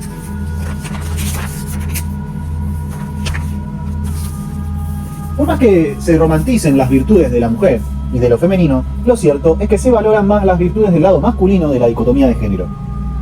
Es absurdo negar que en nuestras sociedades no se valoriza más el promover, el proveer y producir, aunque sean armas, que el cuidar a niños, ancianos y enfermos. Es absurdo negar que en nuestras sociedades no se valoriza más el proveer y producir, aunque sean armas, o sea, aunque se produzcan armas, que el cuidar a niños, ancianos o enfermos. Pensemos, sino en cuántos monumentos hay al soldado desconocido y a cuántos a la ama de casa conocida o no. 3.3. Lado masculino como referente. El sistema de asignación de una identidad de género diametralmente opuesta para cada sexo es dicotómico y jerarquizado, pero además el lado masculino es el referente, el que domina y define a su opuesto en la negación. La sensibilidad es definida como la ausencia de racionalidad, la subjetividad como ausencia de objetividad, la pasividad es ausencia de actividad. El pensamiento debe estar exento de sentimientos, la razón debe dominar las emociones, etc. La condición de existencia del varón se consolida en la negación de lo otro, lo devaluado, lo carente. La mujer presenta entonces un conjunto de características que, además de ser devaluadas frente a las del varón, son consideradas como las negativas de este. Es más, muchas de las características y valores que se asocian con el lado masculino son precisamente las que hasta hace muy poco tiempo eran las que se decían que distinguían al ser humano del resto de los animales: intelecto, razón, cultura, pensamiento, etc. Asimismo, muchas de las características asociadas a las mujeres dicen relación con aquello sobre lo cual se ejerce el poder, la naturaleza. 3. El patriarcado y sus instituciones. El concepto de patriarcado es antiguo y no necesariamente un aporte de las teorías feministas. Engels y Weber lo mencionaron. Más aún, en el primero se refirió a este en su famosa obra Estado, Familia y Propiedad Privada, como el sistema de dominación más antiguo, el patriarcado, concordando ambos en que el patriarcado dice relación con un sistema de poder y por lo tanto de dominio del hombre sobre la mujer. Son las teorías feministas, sin embargo, las que actualizan este concepto dejado atrás por los cientistas sociales o, peor aún, considerado solo para caracterizar civilizaciones antiguas. Para algunas feministas, el patriarcado es la manifestación e institucionalización del dominio masculino sobre las mujeres y los niños, niñas de la familia. Dominio que se extiende a la sociedad en general. Implica que los varones tienen poder en todas las instituciones importantes de la sociedad y que se priva a las mujeres del acceso de las mismas. Pero no implica que las mujeres no tengan ningún tipo de poder, ni de derechos, influencias o de recursos. Para otras, el patriarcado significa una toma de poder histórica por parte de los hombres sobre las mujeres, cuyo agente ocasional fue el orden biológico, si bien elevado a la categoría política y económica. Se trata de un sistema que justifica la dominación sobre la base de una supuesta inferioridad biológica de las mujeres. Tiene su origen histórico en la familia, cuya jefatura ejerce el padre y se proyecta a todo el orden social. Existen también un conjunto de instituciones de la sociedad política y civil que se articulan para mantener y reforzar el consenso expresado en un orden social, económico, cultural, religioso y político, que determina que las mujeres, como categoría social, siempre estarán subordinadas a los hombres, aunque pueda ser que una o varias mujeres tengan poder, hasta mucho poder, o que todas las mujeres ejerzan cierto tipo de poder, como lo es el poder que ejercen las madres sobre los y las hijas. En todos los sistemas patriarcales nos vamos a encontrar con una serie de características comunes. A. Se trata en primer lugar de un sistema histórico, es decir, tiene un inicio en la historia y no es natural. Esto resulta de fundamental importancia, puesto que, por una parte, da cuenta de la exclusión histórica que han vivido las mujeres al negárseles la posibilidad de registrar su historia, y por otra permite concebir la posibilidad de cambio en la situación de las mujeres. B. Estamos haciendo las características de los sistemas patriarcales. La primera era esta, la A. Se trata en primer lugar de un sistema histórico, es decir, tiene un inicio en la historia y no es natural. Esto resulta de fundamental importancia, puesto que una parte da cuenta de la exclusión histórica que han vivido las mujeres al negárseles la posibilidad de registrar su historia, y por otra permite concebir la posibilidad de cambio en la situación de las mujeres. B. Se fundamenta en el dominio del hombre ejercido a través de la violencia sexual contra la mujer, institucionalizada y promovida a través de las instituciones de la familia y el Estado. Todo sistema de dominación requiere de la fuerza y el temor. En otras palabras, la aplicación o amenaza del dolor para mantener y reproducir los privilegios de aquellos que dominan. Dicha violencia se instala en los cuerpos de las mujeres, quienes quedan sujetas al control sexual y reproductivo de los varones, en particular de aquel que se atribuye su dominio. C. Aunque existen hombres en relaciones de opresión en todo sistema patriarcal, las mujeres de cada uno de esos grupos oprimidos mantienen una relación de subordinación frente al varón. Es directa cuando la relación de subordinación es entre la mujer y un hombre de su misma categoría o superior, y es indirecta o simbólica cuando la subordinación de la mujer se da en relación a un varón perteneciente a una categoría inferior. El hecho de que se trate fundamentalmente de un sistema de dominio que se ejerce sobre las mujeres no implica que todos los hombres gocen de los mismos privilegios. En efecto, si bien en sus orígenes históricos pudo ser así, la experiencia de dominación aprendida sirvió para que algunos grupos de hombres la proyectaran hacia otros grupos, sea de personas o de animales, instalando la jerarquía como la categoría o distinción válida en la convivencia social. Así, el paradigma de lo humano, el varón blanco, rico, en edad reproductiva, sin discapacidades físicas y heterosexual, fija el punto máximo de la jerarquía respecto de cualquier otra condición o variable. Las mujeres no son parte de esta jerarquía en tanto constituyen lo otro, aquello que no es. De ahí que su subordinación se define siempre en función del varón, independientemente de la categoría que él o ella tengan.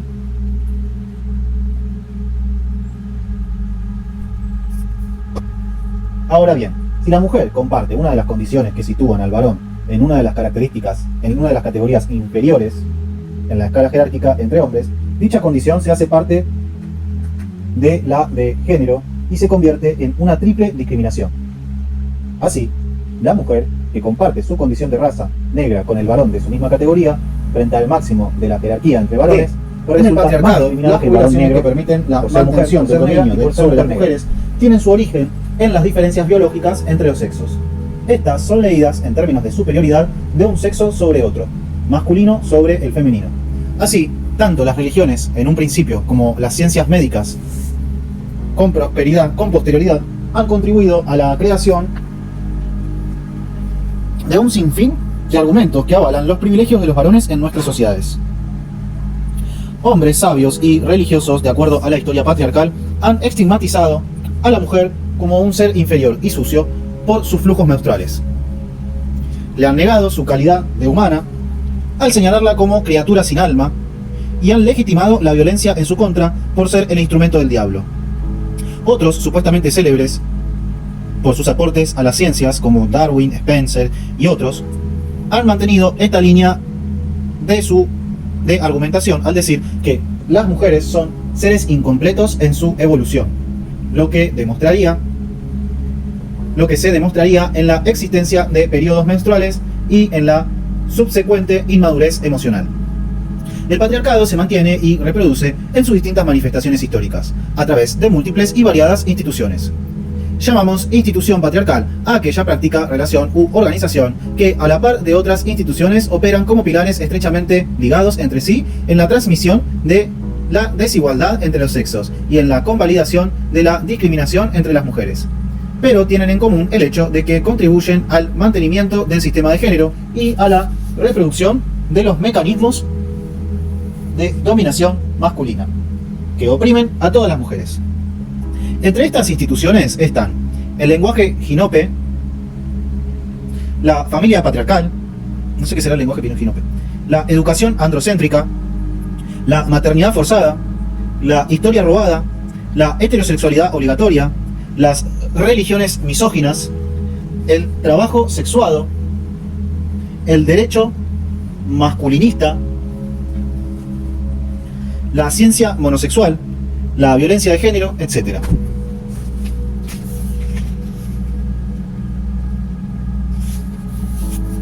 Uno, el lenguaje ginope. Ahí vamos a ver qué es. El lenguaje es un fenómeno social presente en casi todas las especies. Sin embargo, en la especie humana es donde ha llegado a su mayor desarrollo. Habilita y crea vida social. A través del lenguaje se ve reflejado el modelo de sociedad existente en un determinado lugar y en un periodo histórico específico. Ninguna sociedad vive al margen de su lenguaje, sino más bien existe en él. De allí que todas las posibilidades de acciones y coordinaciones posibles entre los seres humanos estén registradas en el lenguaje y por lo tanto den cuenta de la realidad en que están viviendo los hombres y las mujeres de una determinada cultura. A la vez, el lenguaje también genera realidad, en tanto constituye la principal forma de relacionarse con otros, otras, y de coordinar acciones para la convivencia entre unos y otros. Así, en una cultura en que el lenguaje no registra la existencia de un sujeto femenino, podríamos concluir que o no existen las mujeres, o estas no son vistas como sujetos en dicha cultura. Al mismo tiempo, el uso de un lenguaje que prescinde del sujeto femenino consolida y proyecta hacia el futuro una sociedad en donde la mujer no vale lo mismo que el varón. En las sociedades patriarcales, el lenguaje refleja estos dos efectos. Por una parte, da cuenta de la situación de la mujer en la cultura patriarcal, y por otra, la mantiene y reproduce.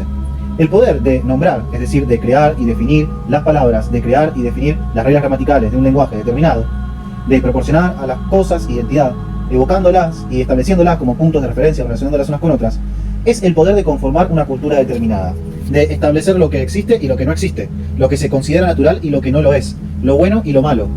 El poder de la palabra es el poder de escoger los valores que guiarán a una determinada sociedad, pero más aún es el poder de crear una determinada realidad. A las mujeres nos han impedido ejercer este poder, poder que nos definiría como sujetos de una sociedad, sujetos en que las sociedades patriarcales no hemos sido. Sujetos que en las sociedades patriarcales no hemos sido, o sea, las mujeres. Una de las expresiones más claras del ejercicio del poder masculino en el lenguaje es el que progresivamente la voz hombre sirviera para denominar tanto al varón de la especie como a la especie toda y la creación de las reglas gramaticales que, o sea, el sujeto masculino, digamos, sirviera para denominar tanto al varón de la especie como a la especie toda y la creación de reglas gramaticales que permitieran que lo masculino pudiera tanto excluir como incluir, ocultar a lo femenino, mientras que relegan lo femenino a la categoría de específico y particular de ese sexo. Aún en la actualidad y a pesar de la lucha de las mujeres, persisten formas de exclusión que se expresan en el impedimento a las mujeres a participar en las, reales o no, academias de la lengua, que hasta hace muy poco tiempo estuvieron integradas exclusivamente por varones. El diccionario es un buen lugar para comprobar la centralidad de lo masculino y la marginalidad de lo femenino. Por ejemplo, los adjetivos están siempre en su forma masculina, en los diccionarios de la lengua española, agregándoseles una A para las formas femeninas, una A entre paréntesis, digamos. Los nombres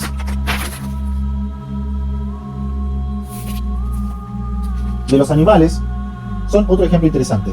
Caballo, masculino. Yegua, hembra del caballo.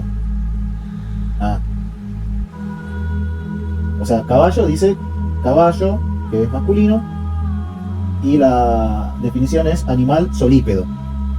O sea, es un animal solípedo doméstico, dice en el diccionario.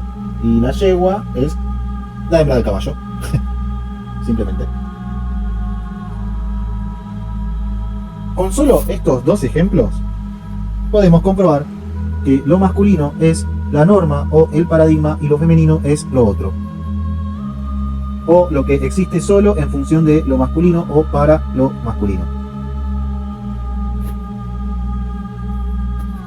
Con el diccionario no solo comprobamos la centralidad de lo masculino, sino que podemos comprobar que el lenguaje no es neutral, sino que tiene una perspectiva claramente masculina y además presenta a las mujeres como seres inferiores o más cercanas a los animales.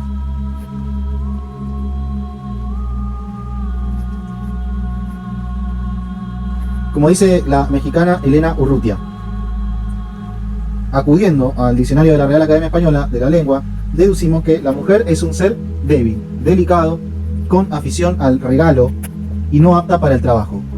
El hombre es todo lo contrario. Eso dice el diccionario, además. A ver, vamos a ver. Sexo débil, las mujeres. Femenino, débil, endeble. Afeminación, molicie, flojedad de ánimo. Afeminar, hacer perder a uno la energía varonil. Nada, todo eso dice el diccionario, me jodas. Molicie, no sé qué mierda es. Afición al regalo, afeminación. Blando, afeminado y que no es fuerte para el trabajo. Sexo fuerte, los hombres. Varonil, relativo al varón esforzado, valeroso y firme. Hombrada, acción propia de un hombre generoso y esforzado. Fuerte, animoso, varonil. Wow. Tranqui el diccionario. El diccionario también nos dice que ser mujer es haber llegado una doncella a estado de menstruar. Bueno, o sea, que ser mujer es que una niña llegó a ya menstruar. Mientras que ser hombre significa valiente y esforzado. Y que no es lo mismo ser una mujer pública que un hombre público, ya que la primera es una ramera y el segundo es el hombre que interviene públicamente en los negocios políticos. Haga mierda. Con el diccionario también podemos ver cómo el patriarcado conceptualiza a la mujer como animal de sexo femenino, mientras que el hombre es un ser racional. En castellano, por ejemplo, hembra y macho, varón y varona, no son términos complementarios unos de otros. Hembra es definida como animal del sexo femenino y también como sinónimo de mujer. Mientras que macho solo es definido como animal de sexo masculino, porque para la criatura racional del sexo masculino existe una palabra, varón. Y, aunque existe la palabra varona, esta no es usada para responder a la pregunta de a qué sexo pertenece una determinada bebé. Más bien, es usada en su segunda acepción como mujer varonil. Estas definiciones no solo nos dan una pista de cómo nuestra cultura le atribuye a lo femenino características relacionadas con lo débil y poco apto para el trabajo. Y entiende que para ser mujer solo se requiere un hecho de la naturaleza, mientras que para ser hombre se requieren virtudes humanas, sino que nos confirman que quien está definiendo es un hombre. De nuevo, estas definiciones no solo nos dan una pista de cómo nuestra cultura le atribuye a lo femenino características relacionadas con lo débil y poco apto para el trabajo, y entiende que para ser mujer solo se requiere un hecho de la naturaleza, mientras que para ser hombre se requieren virtudes humanas, sino que nos confirman que quien está escribiendo es un hombre. Por ejemplo, dice, afeminar es hacer perder a uno la energía varonil. Hacer perder a uno la energía varonil, claro. Creo que, aparte de ser un hombre, es medio boludo.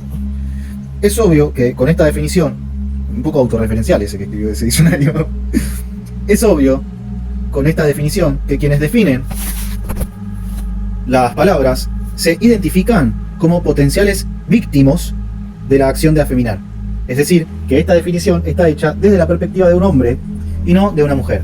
Y menos aún desde la perspectiva de nadie, como pretenden quienes quieren negar el androcentrismo en el lenguaje. Para que esta definición fuese realmente neutral en términos de género, para que no fuera androcéntrica, tendría que haber sido escrita de otra manera, como por ejemplo, hacer perder a los hombres su energía varonil. Claro. Desafortunadamente, no percibimos la parcialidad masculina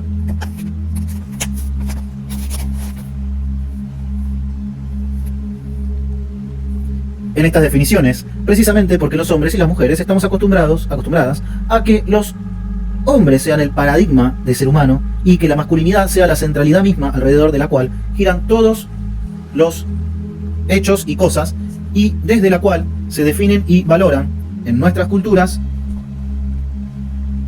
En nuestras culturas, las mujeres no existimos. Al menos no como protagonistas. Lo femenino existe solo como la hembra de. Si el lenguaje es una de las principales formas de comunicación, por medio de él se transmiten de generación en generación los hábitos culturales. No es de extrañar que las mujeres y lo femenino estemos invisibilizadas o marginadas del quehacer humano, ya que el mismo lenguaje que utilizamos para comunicar esos hábitos culturales se encarga de ocultarnos tras el género masculino, o por lo menos minimizarnos, relativizarnos o ridiculizarnos frente al sexo fuerte. El lenguaje no solo refleja y comunica los hábitos y valores de una determinada cultura, sino que conforma y fija esos hábitos y valores. Como los hombres, varones, han tenido el poder de definir las cosas, casi todo lo que está definido lo está desde su perspectiva. Como los hombres han tenido el poder de definir las cosas y los valores, casi solo las cosas y valores que ellos han definido están aceptados como válidos en nuestra cultura, y por ende esta cultura es masculina, o al menos predominantemente masculina. Las mujeres, como seres humanas, plenas y autónomas, no existimos en esta cultura masculina. Recientemente, varias lingüistas feministas han llamado la atención sobre el importante rol que juega el fenómeno de los términos marcados en la consolidación de lo femenino y las mujeres como lo otro, lo no universal, lo particular y específico. Esta llamada de atención se basa en una crítica a la relación asimétrica entre dos categorías que son opuestamente complementarias la una de la otra dentro de una categoría más general. Por ejemplo, los términos hombre y mujer sirven para contrastar los miembros masculinos y femeninos de la categoría más grande de seres humanos y, como tales, se nos presentan como opuestos complementarios. Al mismo tiempo, el término hombre, como ya lo sabemos, puede ser usado en un sentido más general para contrastar a la especie humana como un todo, de cualquier otra categoría.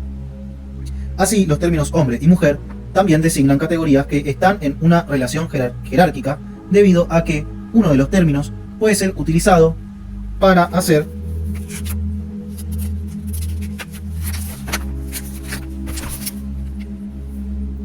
referencia a la clase más amplia como un todo, en efecto, subsumiendo lo que es el término opuesto a un nivel más bajo de contraste.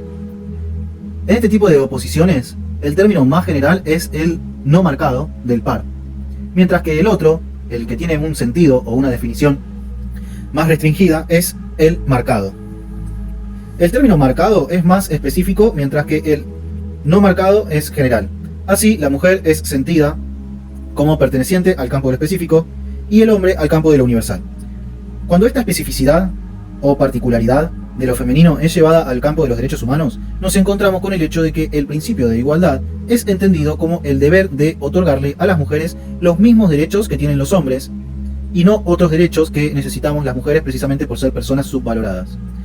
Los derechos que necesitamos las mujeres en tanto que personas subvaloradas son entendidos como demasiado específicos para formar parte de los derechos humanos universales. Esto es grave. 2. La familia patriarcal. Subtítulo 2. La familia patriarcal. La familia es considerada por las teorías feministas como el espacio privilegiado de reproducción del patriarcado, en tanto constituye la unidad de control económico, sexual y reproductivo del varón sobre la mujer y sus hijos. En la historia, siempre ha existido algún nivel de asociación sexual y afectiva entre los seres humanos, pero esta no siempre fue la familia patriarcal, al mando de un varón que controlaba tanto la sexualidad como la capacidad reproductiva, biológica y social de la mujer. La historia del pensamiento occidental hace de la familia una institución natural, o, si la considera una construcción cultural, le asigna una serie de características que la hacen única dentro del universo de asociaciones humanas posibles. Así, desde el punto de vista político, se ha justificado que las mujeres no necesiten de representación social ni política fuera del ámbito privado, puesto que el jefe de la familia patriarcal encarna los intereses de sus integrantes. Así, los derechos ciudadanos se concibieron y consagraron haciendo una clara distinción entre los hombres, sujetos de ciudadanía por pertenecer al ámbito público, y las mujeres sin esta calidad, puesto que su ubicación y función se encontraba dentro de una institución con otras reglas del juego, la familia. Desde el punto de vista económico, la familia ha significado una forma de enriquecimiento de los varones a costa de la mujer y los hijos. La invisibilidad de su aporte en materia de reproducción social, así como su aporte en las tareas agrícolas, de pesca, etc., que van más allá de la necesidad de provisión familiar, es desconocido. A ello se suma que, hasta mediados del siglo XVIII, estaban absolutamente incapacitadas jurídicamente para administrar el haber familiar. Aún hoy, y a pesar de que la mayoría de las legislaciones latinoamericanas reconocen la plena capacidad jurídica de las mujeres para administrar recursos patrimoniales en el matrimonio, subsisten las trabas y obstáculos para que lo hagan. La principal de ellas siendo que es el marido quien sustenta el título de jefe de familia. De acuerdo a las investigaciones que se han realizado en torno al impacto de este tipo de familia en el desarrollo de hombres y mujeres y en nuestras formas de convivencia, se concluye que es una historia marcada por el sometimiento a la dominación, manipulación y explotación. Se puede explicar, en términos psicohistóricos, como la extensión de esa susceptibilidad desde el ámbito personal al ámbito más amplio, el político. Afirma que las personas que durante su infancia o durante el periodo de socialización han vivido obligadas a reprimir su realidad y a aceptar otra impuesta por la autoridad, se convierten en adultos extremadamente susceptibles al dominio y la explotación. Solo así puede explicarse que líderes a todo nivel, autoritarios, castigadores y explotadores, hayan disfrutado de la lealtad, la incondicionalidad y hasta el amor de tantas personas. Este proceso de socialización del sistema de género opera tanto a nivel mental o intelectual como a nivel emocional y físico, siendo en el cuerpo de los y las niñas donde tiene su efecto más eficaz y duradero. Allí es donde el control autoritario se vivencia en forma más traumática y donde primero se radican los patrones psicosomáticos necesarios para mantener a los sistemas dominadores. En las culturas patriarcales, el trauma del dominio sobre los cuerpos ha recaído fundamentalmente en las mujeres, quienes han visto legitimada históricamente la violencia en su contra en el seno familiar. Algunos de nosotras, podemos creer que provenimos de familias en donde el padre y la madre tenían igual poder e iguales derechos. No. Algunas hasta creemos que en nuestras familias más bien dominaba la madre. Pero si analizamos nuestra familia en el contexto legal, cultural y político en que estaban inmersas, veremos que nuestra percepción no es del todo correcta. Por más que hacia adentro nuestras madres pudieron haber tenido poder, ¿quién tenía más posibilidades legales, económicas o políticas? ¿Quién era más valorado socialmente? Y aún en los casos en que nuestros padres fueran personas que por circunstancias de la vida hayan caído en el desprecio social, no podemos negar que el ideal de familia con el que crecimos era uno en el que el papá proveía en lo económico y mamá en lo emocional. Papá era de la calle y mamá del hogar. Por ello, es fundamental, en la opción por un cambio en el tipo de familia, revisar también todas las otras instituciones que favorecen a los hombres y por ende le dan más poder dentro de la familia. Tendríamos que revisar las prácticas y leyes sobre herencia, acceso al trabajo asalariado, sobre tributos, sobre salarios, sobre violencia contra las mujeres, sobre la valoración de la prueba en los procesos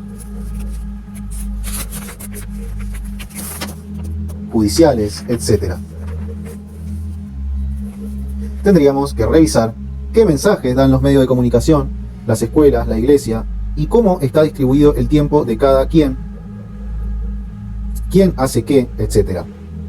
En síntesis, la construcción social de la familia y de otras relaciones íntimas es un factor determinante en la forma en que se construyen todas las relaciones sociales, a la vez que las instituciones patriarcales son determinantes en el resguardo y consolidación de la familia patriarcal. De ahí que, desde una perspectiva feminista, el análisis de la familia sea fundamental. 3. La erotización de la dominación. La erotización de la dominación patriarcal da cuenta de la transformación que operó en algún momento de la historia para que tanto hombres como mujeres internalizaran que en el acto de recibir dolor, a la vez recibían placer. En las sociedades paleolíticas no hay registros de que el placer estuviera ligado al dolor o a la muerte, por lo que se atribuye esta cultura basada en la violencia y en el temor a los pueblos pastores nómades. Esta relación entre dolor y placer se instala a partir de entonces a la base de las relaciones entre hombres y mujeres en las sociedades patriarcales y se mantiene y reproduce hasta nuestros días. En efecto, se trata de los mecanismos que permiten que la esclavitud de la mujer sea asumida y aceptada por esta hasta el punto de encontrarla excitante. Es la erotización de la dominación la que condiciona a las mujeres a la aceptación de la servidumbre sexual. Esta distinción, para señalar que las mujeres aceptan la dominación, resulta relevante para analizar los mecanismos y negociaciones que hacen las propias mujeres en la mantención del sistema, así como para analizar las relaciones entre mujeres y su funcionalidad al patriarcado. No es de extrañar tampoco que coincidan en una sociedad represión sexual y represión política, porque a la base de la represión político-sexual se encuentra la dominación político-sexual de las mujeres por los hombres. Lo que caracteriza a la cultura patriarcal desde un punto de vista político-sexual es la represión sexual de las mujeres y la distorsión de la sexualidad femenina y masculina mediante la erotización de la dominación y la violencia. De allí que conceptos aparentemente neutrales y aplicables a toda la humanidad, como el de libertad sexual, denoten su sesgo androcéntrico al ser compatibles con el modelo de masculinidad en el sistema patriarcal. Tras la erotización de la dominación, han estado todas las instituciones del patriarcado, entre ellas y por sobre todo, las religiones y las ciencias. En efecto, las religiones en general y la católica en particular se caracterizan por haberse pronunciado en torno a todo lo relacionado con el sexo. Esto, cuya tradición está presente en todas las religiones, se explica en tanto es en el ámbito del placer sexual y de la reproducción que se juegan quizás las dimensiones más importantes del ser humano. Sin embargo, bajo las culturas patriarcales, este enfoque fue distorsionado y llevado a un nivel de detalle y morbosidad proporcional a su obsesión por ligar el placer del sexo y a la mujer con lo más despreciable de la humanidad. Nada dijeron estas religiones respecto de la esclavitud sexual en que han vivido las mujeres. La protección del honor masculino a través de cinturones de castidad, costumbre en Europa, no mereció comentarios por parte de las jerarquías eclesiásticas. Tampoco le mereció comentarios la costumbre nórdica de matar a la mujer adúltera, ni el maltrato o abuso sexual a la mujer en el matrimonio. Sin embargo, cada actitud que denotara independencia sexual de la mujer fue castigada al punto de que muchas mujeres fueron a parar a la hoguera durante la época de la Inquisición. La mutilación de genitales femeninos, la muerte de mujeres en hogueras por viudez en la India, se moría el marido, la mataron a la mujer, son expresiones aún vigentes del abuso sexual de las mujeres y del silencio, y a veces complicidad que en estas materias mantienen las religiones. Por otra parte, la violencia, y no solo la dominación, también ha sido relacionada con el placer. Así, desde la infancia, los castigos correctores, o en la adultez, el maltrato a las mujeres, o las prácticas sadomasoquistas, dan cuenta del grado en que hemos internalizado esta relación. Tanto en la familia como en otras instituciones, como las Fuerzas Armadas, esta erotización de la violencia es transmitida de acuerdo al sistema de géneros, de tal forma que el hombre asocia violencia y muerte con placer, a la vez que la mujer asocia el placer con el dolor. La erotización de la dominación y de la violencia de hombres sobre mujeres es uno de los grandes escollos en la lucha actual para crear una sociedad basada en la aceptación de la diferencia y la diversidad. A la mierda, la verdad nunca se me hubiese ocurrido algo así, ¿no? Bueno. 4. La educación androcéntrica. La educación ha sido históricamente un instrumento del patriarcado destinada a transmitir las ideas, valores, conductas y los mecanismos que han asegurado la dominación de los hombres sobre las mujeres. En principio, las mujeres fueron excluidas de la educación,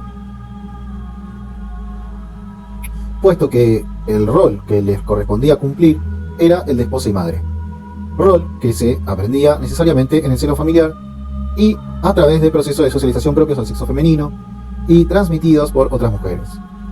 Es recién a mediados del siglo XIX que las industrias de los nuevos estados europeos reconocen la necesidad de que las mujeres adquieran niveles básicos de instrucción que las habilitaran para ser mejores trabajadoras. La educación superior requeriría todavía varias décadas y de una fuerte presión de las propias mujeres.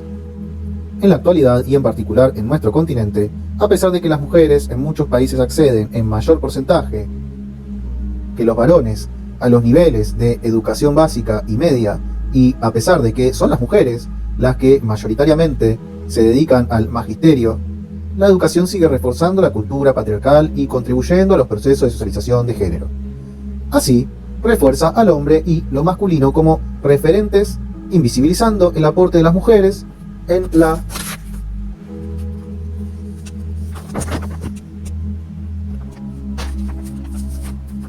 sociedad. La educación institucionaliza la sobrevaloración de lo masculino y la visión de mundo androcéntrica. Preguntémonos, ¿qué le pasa a una persona que pasa 12 o más años aprendiendo a valorar el punto de vista y el conocimiento masculino? ¿Qué le pasa cuando es la misma educación la que hace invisible a las mujeres e invencible a los hombres? ¿Qué le pasa a una niña que, por un lado, se le dice que debe ser dulce, intuitiva, generosa, sensible, etc., y la educación le dice que las personas que tienen éxito son las agresivas, racionales, objetivas, y que piensan primero en su carrera y después en la familia? ¿No es acaso la educación la que nos hace admirar a los llamados clásicos de la civilización occidental, la mayoría de los cuales expresa odio hacia la mitad femenina de la humanidad?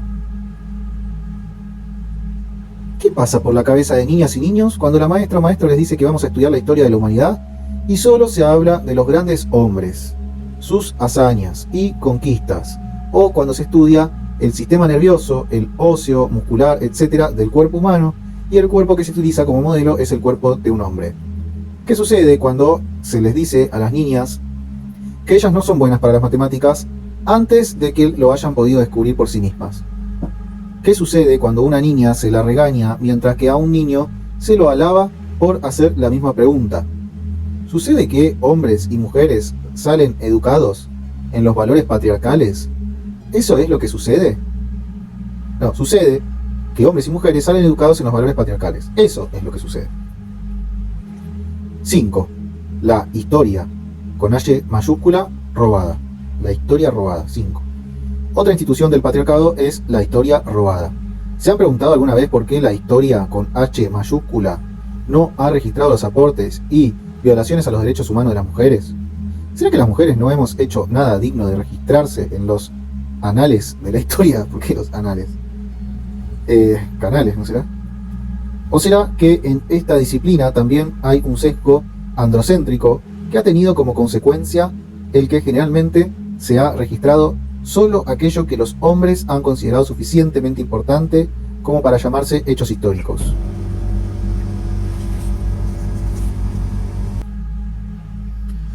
Al respecto, nos dice Gerda Lerner: al igual que los hombres, las mujeres son y han sido siempre actoras y agentes en la historia, ya que las mujeres son la mitad o más de la mitad de la humanidad. Siempre han compartido el mundo y sus trabajos en iguales partes con los hombres. Las mujeres son y han sido parte central, no marginal, de la formación de la sociedad y de la construcción de la civilización. Las mujeres también han compartido con los hombres la preservación de la memoria colectiva que conforma el pasado en la tradición cultural, provee el vínculo entre generaciones y conecta el pasado con el futuro. Esta tradición oral se mantuvo viva en la poesía y el mito, que tanto hombres como mujeres crearon y preservaron en el folclore, el arte y los rituales. Entonces, ¿por qué persiste esa idea de que las mujeres no hemos hecho historia? Excepto por algunas grandes reinas, o otras grandes mártires, o madres de reyes o mártires. La misma autora nos dice: hacer historia, con H mayúscula, para diferenciar esta historia registrada e interpretada de la historia que no está escrita, o al menos oralmente, o al menos no oficialmente, es una creación histórica que data de la invención de la escritura en la antigua Mesopotamia.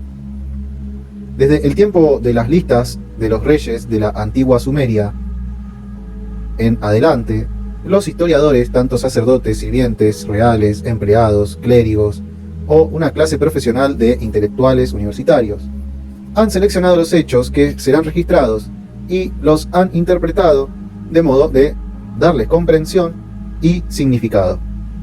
Hasta en el más reciente pasado, estos historiadores han sido hombres y lo que ellos han registrado ha sido lo que los hombres han hecho, han experimentado y han encontrado importante. Lo han llamado historia y han proclamado su universalidad. Lo que las mujeres han hecho y experimentado no ha sido registrado, ha sido descuidado e ignorado en su interpretación. Los estudios históricos, hasta el más reciente pasado, han visto a la mujer marginada del desarrollo de la civilización e innecesaria para aquellos logros definidos como de histórica importancia. Por lo tanto, el expediente registrado e interpretado sobre el pasado de la humanidad es solo un expediente parcial, en cuanto a que omite el pasado de la mitad de la humanidad, y es distorsionado en cuanto a que relata la historia desde el punto de vista solo de la mitad masculina de la humanidad.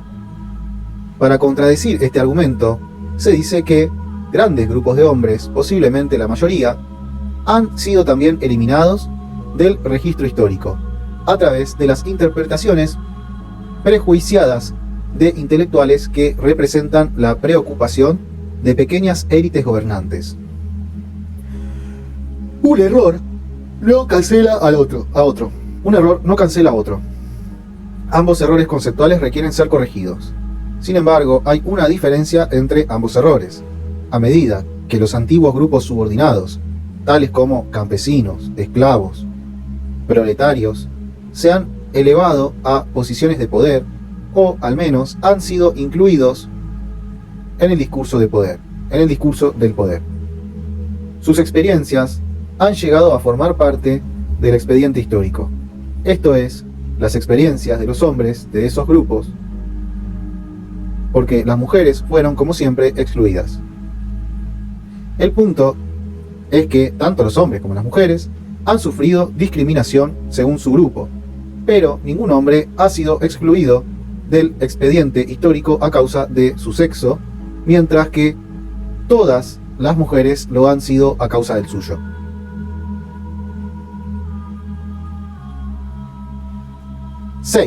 El derecho masculinista. El derecho es un instrumento de articulación del sistema patriarcal. A través de este se regulan las conductas de hombres y mujeres hacia un determinado modelo de convivencia, el patriarcal, y se modelan las identidades de género de forma tal que respondan a las funciones ideológicamente asignadas a hombres y mujeres. El derecho se entrama con otros sistemas normativos, social y moral, que, al igual que este, contribuyen al disciplinamiento de género. Sin embargo, el poder del derecho es más fuerte que el de cualquiera de estos sistemas, en tanto hace recaer sobre sus regulados la amenaza de la fuerza y el temor ante su incumplimiento.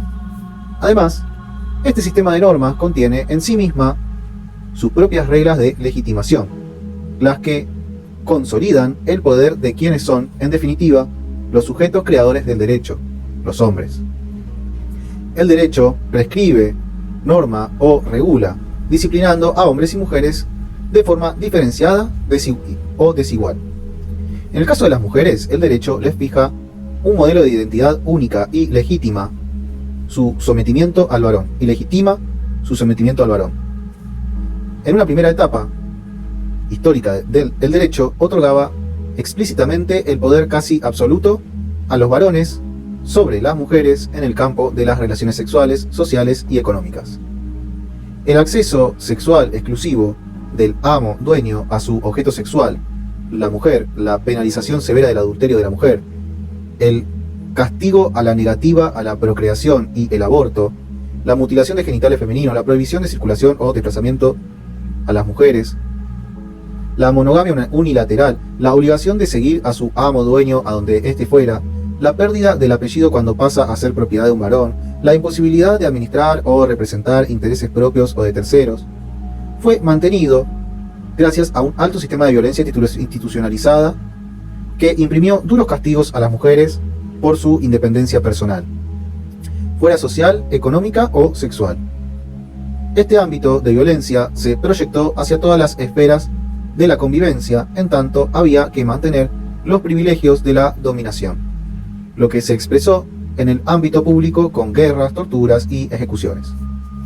Una de las evidencias más contundentes del androcentrismo característico del sistema jurídico patriarcal lo podemos comprobar estudiando cómo, en los inicios del patriarcado, la ley tomó como sujeto a los hombres, partiendo de sus intereses y preocupaciones, y cómo fue uno de los instrumentos que utilizaron los hombres para imponer su dominio y definir el ser quehacer de las mujeres.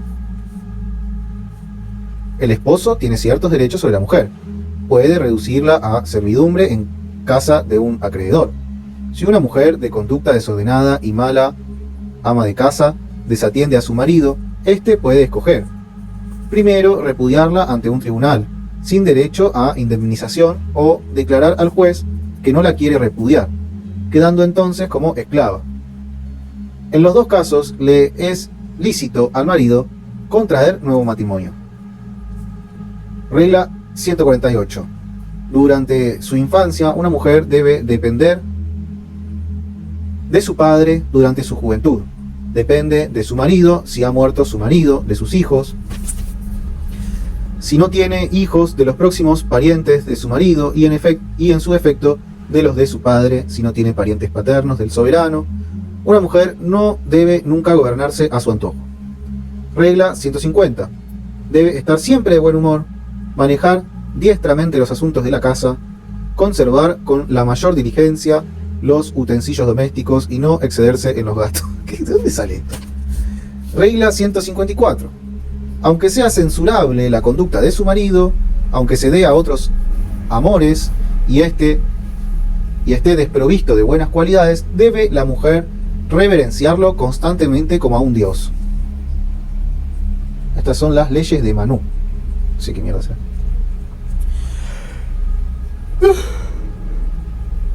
Ley 7, prehispánica de Nezahualcóyotl de México. Ley 7. Si alguna hija de algún señor o caballero se averiguase mala, que muera por ello. Bueno. En uno de los millones de tratados sobre la inferioridad femenina que existen en el mundo, publicado en 1900, es decir, en una época posterior a la promulgación de todos los códigos civiles que en buena parte aún rigen en nuestros países, escrito por el médico Paul Julius Moebius, bajo el título La inferioridad mental de la mujer, se encuentra la siguiente opinión sobre la mujer y el derecho. También, la ley debe tener en cuenta la deficiencia mental fisiológica de la mujer. Nuestras leyes están hechas solamente por y para los hombres, y la legislación vela por los menores, pero la ley penal, por hablar solamente de esta, juzga a las mujeres a nivel de hombre, y esto es injusto.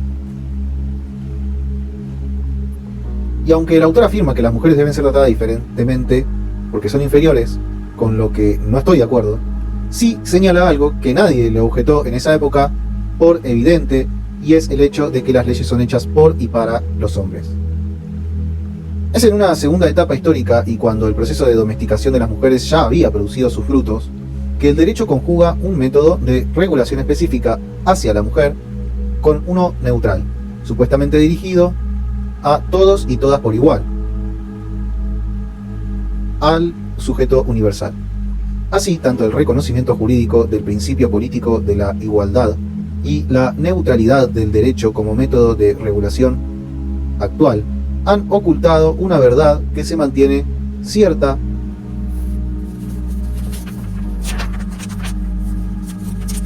hasta nuestros días: la subordinación y discriminación de las mujeres, como lo prueba la falta de representatividad femenina en los órganos legislativos y de administración de justicia de estos países, como lo prueban las sentencias sexistas y todas las leyes discriminatorias que se mantienen a pesar de esas declaraciones de igualdad entre los sexos, como lo prueban todas las leyes que necesitamos las mujeres y que no existen, como lo prueban las instituciones jurídicas creadas a partir de las necesidades de los hombres y que en su génesis excluyeron totalmente a las mujeres, creando sistemas jurídicos esencialmente masculinos. Las legislaciones más modernas, o al menos más recientes, se han modernizado, aunque aún así pueden ser llamadas implícitamente patriarcales. En efecto, dependiendo de las necesidades y preocupaciones masculinas, siguen dos cursos de acción. En un sentido, las legislaciones siguen siendo patriarcales cuando, aunque nos reconozcan como sujetas de derechos, nos despojan de ciertos derechos como la libertad de tránsito, al exigirnos seguir el domicilio de nuestros maridos, o no nos garantizan la integridad de nuestros cuerpos al no castigar la violencia doméstica, o cuando nos mantienen a las mujeres dependientes de la buena voluntad de los hombres con pensiones alimenticias bajísimas e incobrables, necesitadas de su aprobación para regular nuestra fecundidad, etc. Imitaciones a nuestros derechos que responden a necesidades masculinas. En otro sentido, la legislación sigue siendo patriarcal cuando solo nos toma en cuenta en cuanto a nuestra función reproductora, estableciendo toda clase de protecciones para las mujeres. Preocupación masculina que consiste en poder controlar esta función por la necesidad masculina de poder confirmar su paternidad. En realidad, esas protecciones son garantías para que los hombres puedan tener seguridad de que ellos son los padres o puedan ejercer la paternidad irresponsable, o a lo sumo son protecciones para las futuras generaciones, pero en ningún caso son protecciones a la mujer persona. En ambos sentidos, las actividades, necesidades y preocupaciones de los hombres constituyen lo esencial de estas legislaciones. Por una parte, no tenemos los mismos derechos que los varones, se nos restringen o limitan. Por otra parte, nuestras actividades, necesidades y preocupaciones están prácticamente ausentes. Es el caso de la exclusión histórica de los derechos sexuales y reproductivos. Estas necesidades, que solo sienten los hombres, no son percibidas como específicas de y para ellos, sino todo lo contrario, como necesidades de la humanidad entera. A veces se llega a tal grado de cinismo que quieren vendérnoslas como derechos de las mujeres. Lean, por ejemplo, el Código Laboral de cualquier país de América Latina o el siguiente artículo del Código Civil de Guatemala. Artículo 110. Protección a la mujer. El marido debe protección y asistencia a su mujer y está obligado a suministrarle todo lo necesario para el sostenimiento del hogar de acuerdo con sus posibilidades económicas. La mujer tiene especialmente el derecho y la obligación de atender y cuidar a sus hijos durante la menor edad y dirigir los quehaceres domésticos. Este ejemplo y muchos otros que todavía persisten en nuestros códigos nos comprueban fehacientemente desde la experiencia y necesidades de quien se han redactado nuestras leyes. Sin embargo, debido al trabajo de concientización que hacemos las feministas, las mujeres estamos empezando a exigir que nuestros intereses y necesidades sean tomadas en cuenta por el derecho. Es dentro de este contexto que hace unos años los escritos feministas latinoamericanos le están haciendo una nueva crítica al derecho. Esta crítica utiliza el lente de la perspectiva de género para visibilizar el androcentrismo en el quehacer jurídico, creando un verdadero dilema para muchas juristas que, al igual que los juristas varones, hemos sido deformadas para creer que la ley es sinónimo de justicia. ¿Cómo utilizar el derecho para el mejoramiento de la posición social y condiciones de vida de las mujeres si este es un instrumento que fue creado para dominar a las mujeres? ¿Cómo transformar un derecho dominador en uno cooperador en la convivencia de mujeres y de hombres? ¿Cómo iniciar o mantener un compromiso con el movimiento de mujeres y seguir ejerciendo nuestra profesión? Como abogados, abogadas, tenemos verdaderas dificultades para aceptar la parcialidad androcéntrica de los principios básicos del derecho, de la lógica jurídica y hasta de la misma estructura del derecho. Crítica que como feministas sí estamos dispuestas a hacerles a otras instituciones. Sin embargo, si dejamos de lado nuestra entendible reacción defensiva ante una crítica a una profesión que nos costó tantos años de sacrificio, podremos ver que estas críticas pueden ser productivas en última instancia. La crítica feminista es una alternativa catalizadora de transformaciones democratizantes dentro del derecho. Esta crítica no tiene por finalidad única denunciar las discriminaciones que sufrimos las mujeres, sino que es mucho más profunda y abarcadora. Se puede utilizar el pensamiento feminista para visibilizar la estructura del derecho, históricamente condicionada a la parcialidad por haber tomado como modelo de sujeto de derechos y obligaciones al sexo masculino, y de este solo a los de cierta clase, raza, religión, preferencia sexual, etc. Además, la crítica feminista también se aboca a llenar contenidos más democráticos los principios e instituciones que constituyen un aporte a la convivencia y que son producto de luchas históricas para superar todo tipo de discriminaciones. Los conceptos en abstracto de justicia, igualdad, libertad, solidaridad, etc. no son en sí androcéntricos. El problema está en el significado y aplicación que los hombres les han dado a esos valores. Listo.